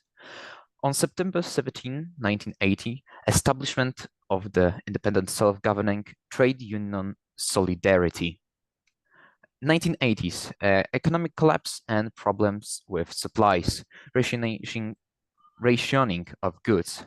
On top right and down left, you can see special cards that were given to people instead of full salary, which provide them, which allowed them to get some groceries or toiletries. Bread, oils, isn't it? Sorry for interrupting. Sorry? To buy bread, oils, vegetables, everything. Yes. Like in Romania, it was the same. You needed a card. Yeah. You can see also on the top right, it's right 300 grams of mięso. It's meat, which is not very much. Yes, of course. Depending how members were in one family, I think. Yes. I remember my father and my grandma told me about these cards. Those were horrible times, like really. Yeah. December 13, 1981, the communists introduced martial law, and on the picture, in the picture, it's pretty famous picture, Apocalypse Now, a photo made by Chris Liedenthal in Warsaw on the second day of martial law. As I remember, there was even in America a special broadcast for all countries under communism, that they have hope that countries under communist indoctrination, like how to say it, that they have hope that they will get surpassed it, if you know what I mean. The fall of communism. December 1982, martial law was suspended, and on February 6th, 1989, the roundtable talks began, attended by representatives of the opposition and communists. And two another great men, I think, Tadeusz Mazowiecki, and the first non-communist prime minister, and the first president of the Third Republic of Poland, today is Poland, Lech Wałęsa, a simple worker, electrician, opposition activist, and also winner of the Nobel Peace Prize in 1983. And I want to thank you for your attention. Thank you very much, Oliver. It was really great with nice pictures, rich nice presentation. Yes, and the war damage in Warsaw was terrible. I haven't seen pictures of Warsaw. I, as a German teacher, only know these pictures of Frankfurt and Berlin, but I haven't saw this picture of Warsaw. Unbelievable, terrible. And the life story of this voluntary prisoner was very impressive too. Thank you very much. I don't know, in one picture, if you saw in the back of the picture, it was Apocalypse. I think it was the name of a movie or something like that. Yes, I'm not very sure. Yes, I think that was a that was a film by Francis Ford Coppola, Apocalypse Now, and it was happening to be on screen at the time, and with a you know, the the But photo that he take. Yeah, it that was fits perfectly there. perfectly. So, Yeah. Really. And it was a Kino Moskva. It was the name of the That's right. cinema. Yes, that's right. Yes. Yes. Okay. We have almost the same names: Kino Moskva, Kino Tatra, Kino Mir. So this sorry, what does it mean? Cinema? cinema, cinema, Cinema, okay. cinema. Okay. So that was really nice to see these presentations of your students. Thank you very much for the work of my colleagues and students. And now the second point, I will show you what you made, what you did. A great job with your videos. And I will share my screen. It's about book creator, Yes, isn't it? it's a Yeah. book creator booklet online. I love it. Guide. Yes. It's your job, so you did this great job. We are nothing without students, really. Yes, that's true. And I will share the link of this online tour guide book in our Facebook group and WhatsApp group too. And you can share it on the website of the schools or Facebook pages. We will do that with this link. I want to ask Lucy if she knows something about the site of for our project. Do you have any news from Adam? Unfortunately, I haven't spoken with him about that. Okay, So, I didn't sorry, want to disturb him, and that's why I'm asking you. Okay. I'll ask him and let you know. Okay.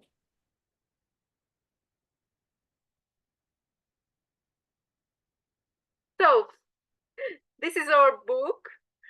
In the following section, I would like to present an online tour guide booklet created by our students on the buildings, sculptures, and monuments in the partner cities that were built during the communist era and are now iconic symbols of the period. Not all the time very nice buildings, but these belong to our heritage, communist heritage, unfortunately. So, let's see. In the introductory part of the online guide, we present the features of socialist architecture. Okay, and here are the concrete examples of buildings, monuments, and sculpture in the partner cities. So first country was Slovakia. I will show you just 2 videos per country. For example, here's the shipyard. It's presented by Orsi, my student.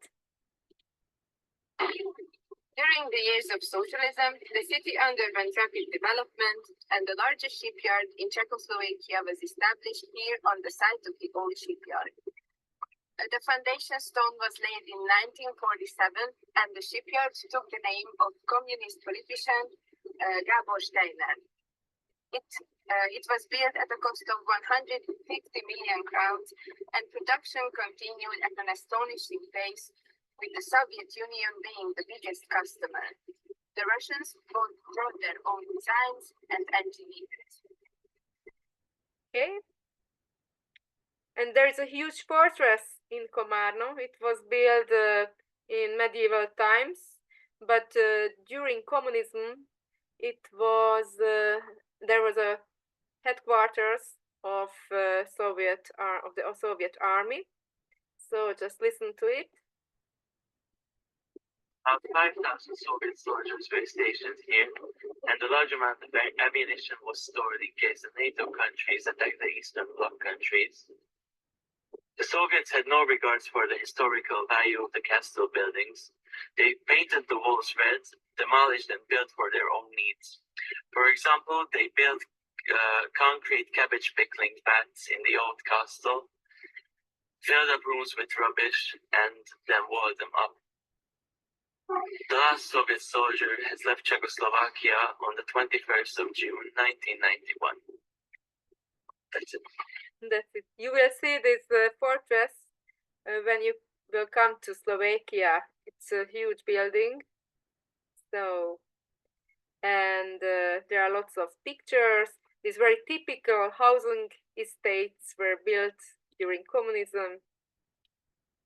Okay, headquarters of the Communist Party, almost in every country's video we can find it. So, Hotel Europe. I saw almost the same buildings in Poland and in Bulgaria and Romania. This Hotel Trajan and everything. Railway stations were very typical too in every country. The next part of the booklet is Romania in Braila. This is very nice because I already saw this town. And let's see 1-2 videos. It's about the ship. Hello, my name is Alex. I'm from Edmond Nicolau High School. Today I will present you the Ceausescu ship. The idea of building a luxury ship came to Nicolae Ceausescu in 1979 after a visit to Egypt, where he was taken for a walk by his counterpart on the river. 7 years later, the dictatorship originally named Mircea cel Bătrân left the Oltenița shipyard. It is one of the great investments of the golden age. Very nice. And the city hall? No. Trajan Hotel. Which group was in that hotel? Bulgarian team, as I can remember. Yes. Hello, everyone. Today I want to present to you the Trajan Hotel. When it was finished, it started building in 1972, and when it ended the building, it was considered the tallest hotel in the city, and from the top floor you could see all of the city. Okay. And the fountains. Now, Hungary, in Budapest. Here, the very typical railway station. Déli pályaudvar is one of the main train stations in Budapest. It's located on the Buda side and it was influenced by political system during the communist era. It connected Budapest with other cities and countries. However, due to the economic challenges of the time, the station's infrastructure have faced limitations. Okay, and freedom. Szabadság tér, Freedom Square. There is a huge Soviet monument. This monumental block of the Soviet Heroes Memorial has been decorating Szabadság Square since May 1935. The 50-meter high obelisk is the only remaining public square statue in Budapest that pays tribute to the glory of the great Russian farmer marching to the capital. Okay, very nice. Czech Republic, Trutnov. We got very nice descriptions of these places. There are no students, but the description tells everything about these places.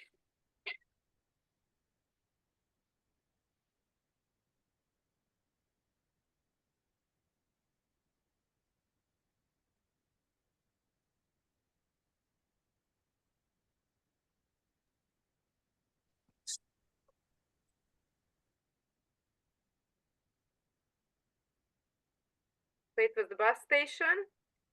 Then there is a very similar hotel in Trutnov too, and a very similar primary school. Okay, shopping center, for example, here is the description and the video to this text.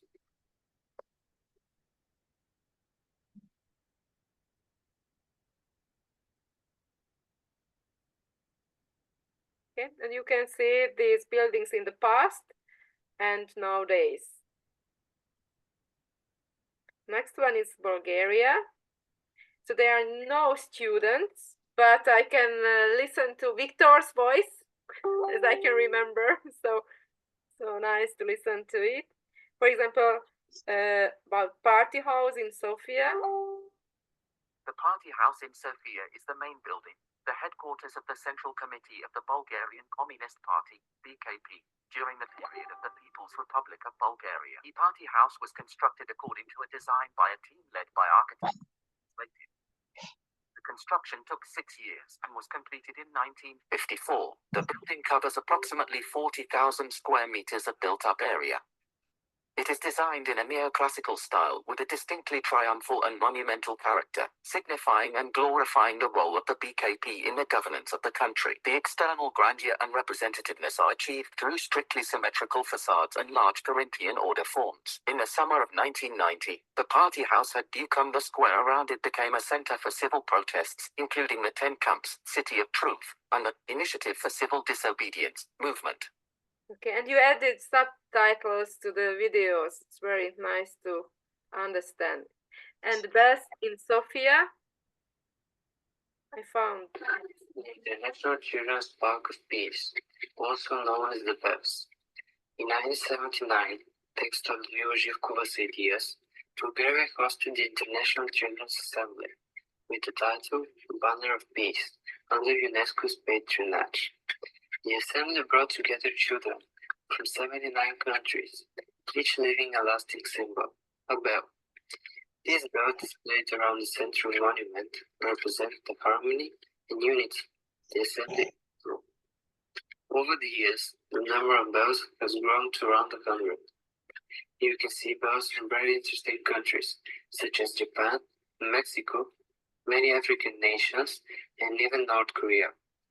Today, the bells remain a place of peace where you can escape the busy city center. It's housing estates everywhere. And it's something interesting, the Museum of Socialist Art in Sofia, with socialist sculpture park. Welcome to a journey through time, as we explore the profound impact of the socialist period on modern Bulgaria. This era, spanning several decades, has left an indelible mark on the nation's cultural landscape. In the heart of Sofia, we find the Museum of Socialist Art, a testament to the regime's inclination towards the use of monuments and sculptures. This museum is filled to the brim with various sculptures, busts, and statues, each bearing the likeness of influential figures like Todor Zhivkov and Lenin, or embodying meanings and events relevant to the time period. The prevalence of this type of art can be attributed to multiple factors characteristic of the socialist period. Statues serve a dual purpose. They honor and uphold the prestige of national heroes and leaders, while also exerting a powerful and physical influence on the observer. This makes them an effective tool for propaganda, a characteristic feature of the socialist regime. Moreover, art in the form of statues and sculptures aligns with the ideals of the regime due to its accessibility and shareability with the populace. These artworks, scattered across public spaces, were not just for the elite, but for everyone to see, experience, and interpret. These statues and sculptures are more than just relics of the past. They are a part of Bulgaria's cultural heritage, a reminder of its history, and a source of inspiration for the future. So it's a perfect way where to remove these old communist sculptures and monuments. So very nice. And the next country is Poland, Zielona Góra. Okay. So the boys. Welcome to Zielona Góra. Today I will show you buildings that were built in the communist era and are serving purpose to this day. This building was built in 1960s when Józef Srankiewicz ruled Polish People's Republic. Now it houses a police and prosecutor's office, which serves as a central point for law enforcement and judicial activities in Zielona Góra. The Marlowa housing estate, known for its typical communist-era residential buildings, was completed in the late 1960s. The high-rise apartment blocks, which are iconic of the period, were added in the early 1980s when Edward Gierek ruled the country. He was known for taking many loans to boost Polish economy. It is worth mentioning that our country was repaying them to 2012. Thank you very much for watching. Thank you for sharing it with us. So, and monument of the heroes of Westerplatte. monument for the heroes of World War II in Zielonagóra, also known during the period as the Monument of Brotherhood in Arms, was unveiled on July 22nd, 1965.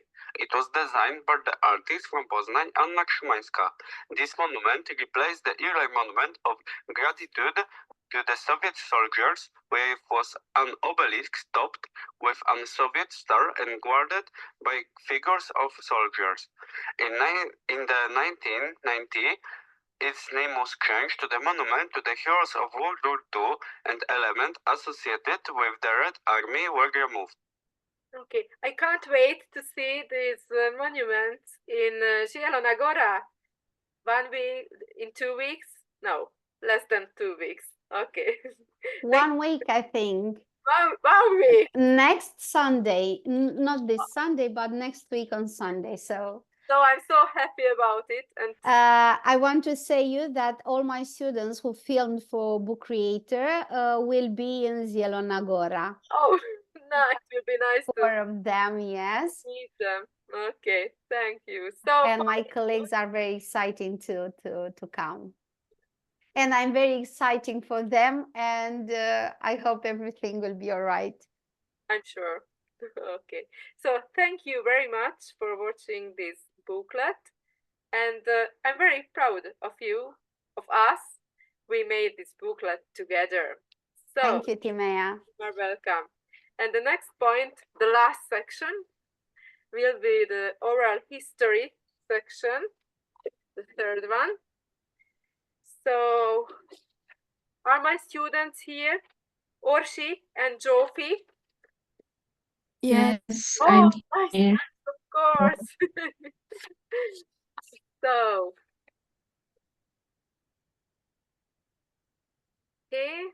So in the next part, my students from Marianum in Slovakia will present the life stories of their parents and grandparents through presentations. And they use the oral history method to present these life stories. And they will show very interesting pictures of their parents and grandparents. So, Orsi, it's your turn. Present, please, your grandmother's life story. Okay, in a second. Okay.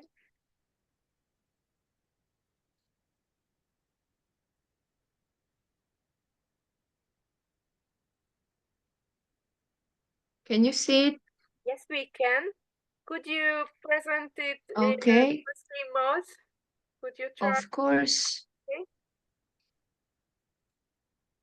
It's very interesting to talk to Orsi in English because I teach her the language. We used to speak, we used to talk in German. Yes. It's the first time we are speaking Okay. together. So let's see. Should I begin? Okay. So my presentation is called From Oppression to Freedom, and I'm going to talk about my grandmother. Some basic informations about her. Her name is Juhasová Maria. Her age is now 79. Her birthday is 1944, the 20th of November. My relation to her, she is my grandmother, and her birthplace is Nové Zámky, or in Hungarian, Érsekújvár. So this is a younger picture of my grandma. She was born in Nové Zámky on the 20th of November in 1944, and she has lived her whole life in Tvrdosovce, where she found her husband and gave birth to all 3 of her children. This is the village where I lived and grew up as well. She began elementary school located in the village. Then she went to middle school in Rozsnyó, where she studied medicine and became a nurse. She worked in Kovács-patak for some years in elders' care, then transferred to the hospital in Nové Zámky, where she worked until she retired. Her school life, and I wrote this in her perspective. So I began my studies in a Hungarian school because they still existed in 51. I loved to go to school. We had great teachers and we had divinity, religion lessons as well. We had chaplains as our teachers. I finished elementary school in 59 and applied to the medical school in Rozhno. At elementary school, I participated in many competitions organized by the Red Cross. That's where I began to like healthcare. I wanted to be a nurse since then. Middle school was a very important time of my life. I loved going to middle school. I was learning what I wanted to, surrounded by people I liked. In school, I had lessons such as Slovak, Hungarian, Latin, Russian, mathematics, physics, and chemistry. Medical subjects were internal medicine, surgery, hygiene, psychology, nursing, pediatrics, gynecology, and her favorite was surgery studies. And here you can see school pictures of her. The lower picture is her first day in elementary school.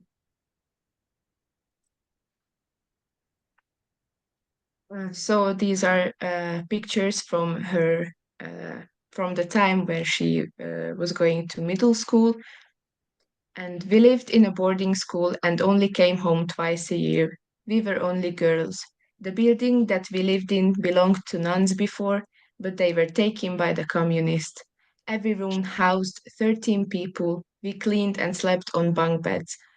We were a good community. We loved each other. We were like family. We studied from our exercise books. We didn't have many books back then. I have a funny story from this time. We had big pottery heaters in each room. One night we packed the heater, then went to bed. We heard a huge boom, and when we turned the lights on, we saw that every inch of the room was covered in black dust. The heater sort of exploded on us. We were, of course, scared, but we laughed it off. We cleaned 2 whole days after that. The boarding school was like home for us. The boarding school also had a plantation with fruit trees, also animals. If we climbed through the fence, we got to the shore of the river Sajó. A very dear memory of mine is when we sung János bácsi a csatában to the janitor of our school. That is a very popular Hungarian song. Maybe could you sing it? No. At least what is about? It's a nationalist It's about song. it's about a man who went to war, then fell, and he sort of died, and Indians found him, then worms started to eat him. So it's kind of morbid, but it's a very, very funny song. Okay, after this, if you can put us the link from YouTube to listen it, please. Okay, I'm singing. Maybe. Okay, I can send. No, Timea, don't start to sing, okay? Please. I can send you a link into the chat in Okay, the perfect. presentation if I find it on YouTube. This is also from her middle school time. We had 24 students in our class. Our head teacher was called Jan Miloško. He was an older man. We loved and respected him. He always talked about the war and the Slovakian national uprising, about the partisans who fought against the Nazis because he took a part in the fight. He also took us to many trips and holidays. We visited the mountains numerous times where we planted trees or went skiing and sledding in the winter. In the summer, we went on hikes, visited small villages, and slept in barns on hay. I have learned much more than just the curriculum. I have learned how to take care of me and others, how to cook, clean, and so much more. I will give you time to look at the picture so you can soak all of these vibes up, that how different it was back then. Is she in contact with the other people from the nursery? Most of them, I think most of them passed away, but she still has her friends from the hospital, not from the school, but from the hospital where she worked.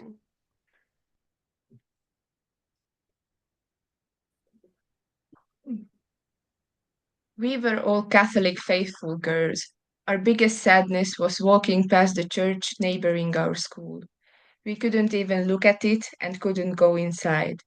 We were constantly watched. I once went inside with my friend, thinking no one will see us, but they saw and they warned us to never go in there again. If we wanted to pray or to have a little spiritual, A co ty będziesz robić? Ach,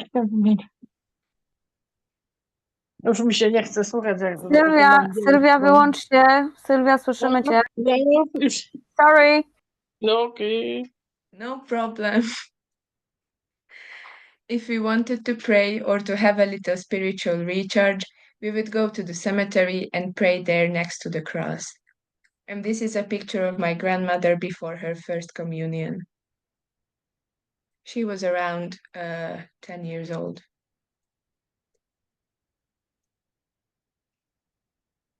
Her life in general, she married my grandfather in 1966. They had 3 children, one of them being my father. Their first daughter in 1967, my father in 1969, and their last daughter in 1971. She retired in 1996 at the age of 52. After that, she lived a regular life of a housewife. She took care of her elder parents and her young children. She was and still is loved by the people in our village. Everyone calls her Marineni. She is still a deeply faithful Catholic, and the church is an important part in her daily life. Here on the first picture on the left, you can see her and her husband. The picture next to it is her and her brother. Then you can see their wedding. Then in the middle, there is a picture of my grandfather and his friends in the army. And those 3 little children are my godmothers and my father. And your father, where is he? In the He middle? No, he is the right one. Right one. He is a middle child, so yes, that's him. I don't know if you can see my cursor, but that's him. Yes, we can. Okay. Thank you. Her family, and she had 2 siblings, both of them boys. Their names are István and László. Sadly, I didn't get to meet Laci bácsi or László because he passed away way before I was born. Her parents are Uhrecki Veronika, you can see her here, and Farkas József, you can see him here. And this is also a picture of my great-grandmother with her friends. And I would like to thank you for your attention, and a huge thanks to my mama, and this is her work too. Gorgeous, gorgeous PowerPoint, and very nice much. family you have. Thank you very much.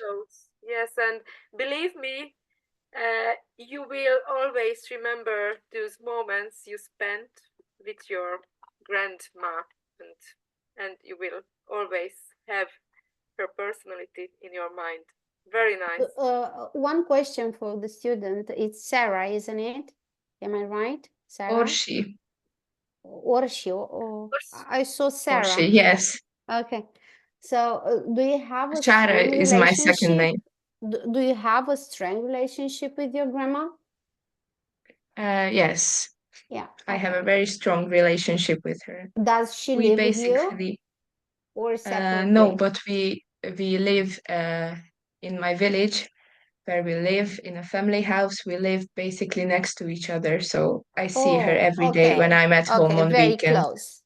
Great. A great idea, Timea, to do such a thing. It's a nice idea for my next activity in school. Yes, it's very nice, and all of our students in the high school, 70 or 80 students did the same. So I have now 70 presentations, 15 in English language with my Erasmus Plus students, and the other one in Hungarian language. So we will know that that sentence now or never, because you never know how many years they will be alive. So great.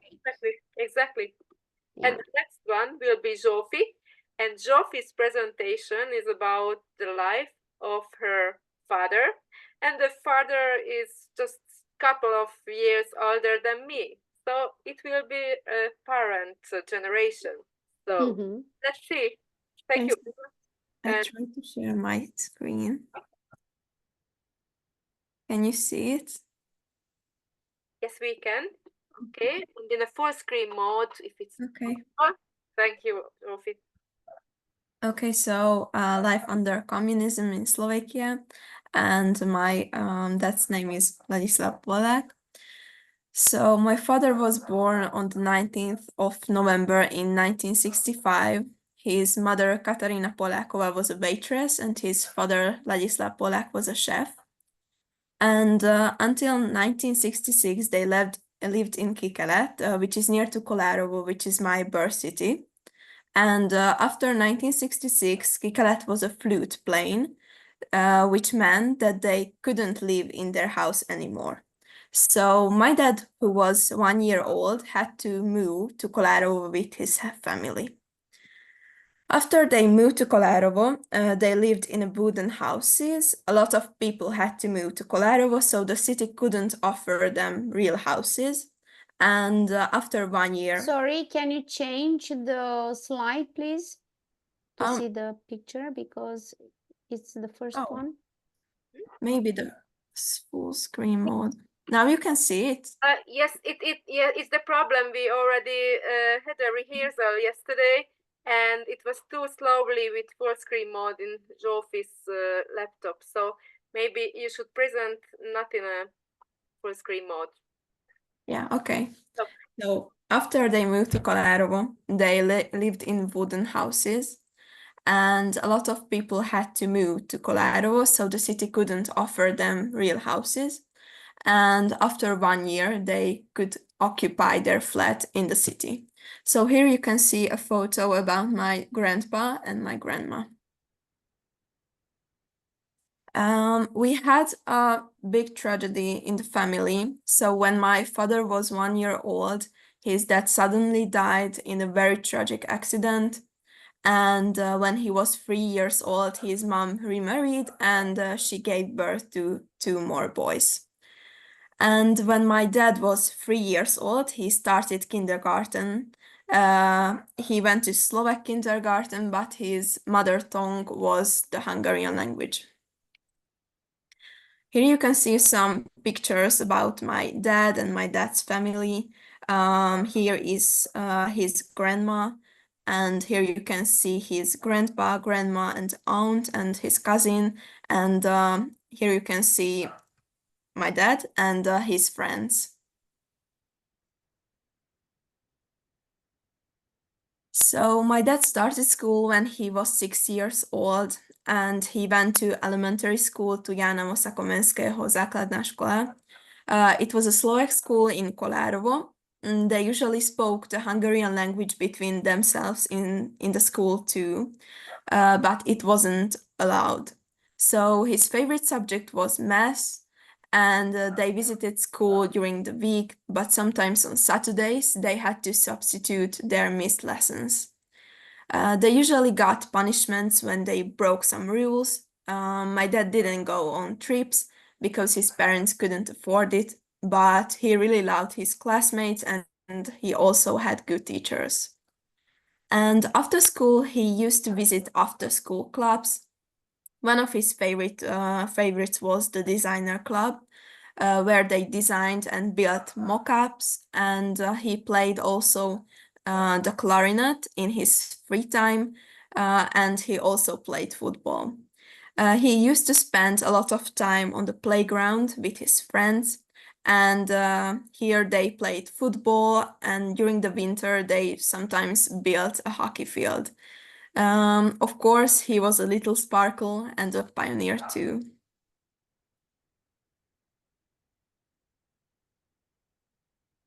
Yes. So when he was around 15 years old, it was time to apply to high school. My dad has chose Piešťany, Hotelová akadémia, and this high school had a strict quota to observe, and unfortunately my dad was under the line. So his plan B was Bratislava, and an electrotechnic high school. During the summer break, he got a message that he could go to Piestany because there was a free place, but my dad was very angry and he said no. So he started high school in Bratislava. He was very nervous, but his classmates were very friendly and he enjoyed his freedom in Bratislava. My dad in Bratislava had colorful opportunities. Here was a store called Tuzex. It was an exquisite store and you could buy their jeans, fancy radios and special goods. And you could only pay with so-called bons. My father had a little business when he was a student in Bratislava. People from Kolárovo, which is his birth city, ordered from him some goods, and he delivered the goods when he was home. Here you can see the store called Tuzex. After high school, he started working in Komárno as an electrotechnician. His salary was very low, so he started looking for a new job. In Kolárovo was a very famous factory which produced Babettas, little motorcycles, and he worked there for years and he was satisfied with his job there. And in 1984, my dad was enrolled. He was a soldier in Dašice, which is in Czech Republic now, I think. And he was a truck driver in the military, which meant 2 years of his life. After 11 months, he could come back home for the first time. And here you can see a letter from my dad to my grandma. After the fall of communism, my father started his own business with delivering fruits and vegetables. He enjoyed the freedom that the years after communism gave them. And in the present, he's a 58 years old man who has 2 daughters and an incredible wife, my mom. And he's working in the bank sector and he loves his job. In my opinion, he is the best dad in the world, and I couldn't be more proud of him. So I would like to thank you for your attention. Thank you very much, Zsófi. And your father is a really great man.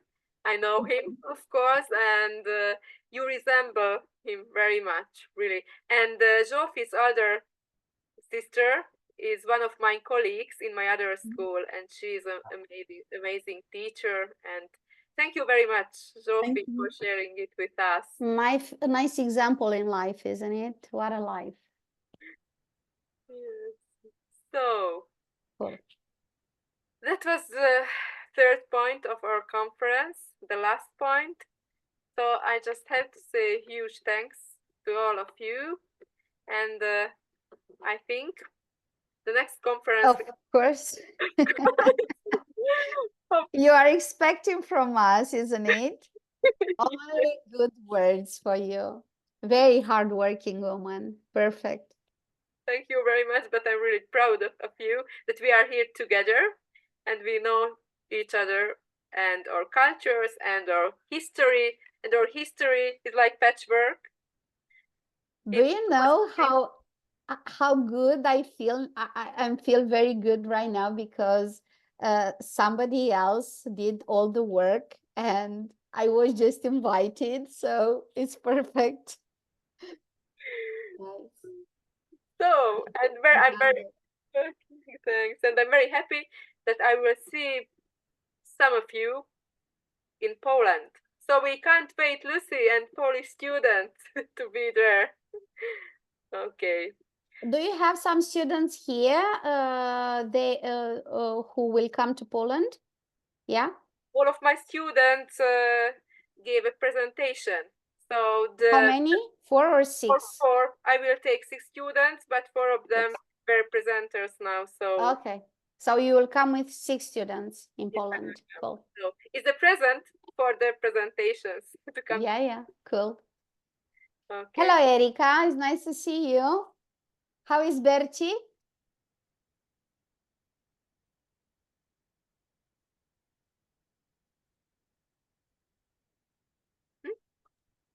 Okay, so I did it finally. I'm in the unmute. Hopefully he is okay. I have just spoke to him, so Cool. everything is okay. I have found the original song I of saw. the okay, so you can check it.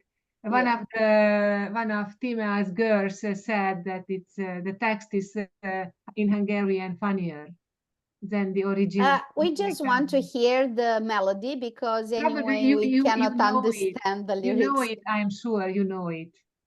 Oh, okay. So Erika, will you go to Poland next week? Yes, I am going. And Berci, isn't it? And Betsy, yes, okay. And I am taking 4 girls, those Okay. who were representing now, as a Cool. present, just like in case of you. Okay. Lucy, are you prepared? I'm To not host now, an but I army. will be. I will be. Okay. Good luck, guys. I can't wait to see with you pictures and to collect memories, great memories. I can't wait for my students. Some of them there for their first time in Erasmus and their first travel by plane, and everything is first time for some of them, including one of my colleagues. So thank you, Timea, once again. I would like to give you the opportunity to close this conference. Okay, so I'm closing the conference, but before it, I would like to ask my colleagues to send me the list of students and teachers who took part in this conference. Could you send it to me tomorrow or tonight? Just the names of the participants, because I'm going to prepare a certificate. Timea, I already sent you. Yes, you sent me. Okay, Yes. except me. Okay. Yeah, except you. Exactly. You already sent me the list. So thank you very much. Thank you. One more thing, via WeTransfer to give me the video recorder in this meeting. Okay. I will do that. Okay. Thank you and enjoy your mobility for the next week. And Lucy, good luck. Good luck, Lucy. Thank you. Cross I'm going the to need fingers that. for you. Okay. We will miss you all.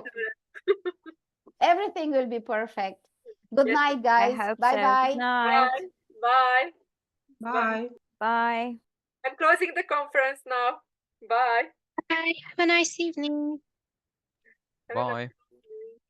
Bye. Dankeschön. Dankeschön. Bye. Bye. Wiedersehen, Frau Lehrerin. Ja, vielen Dank für das Kompliment, Silvia. Welcome. Viszlát, sziasztok. Okay.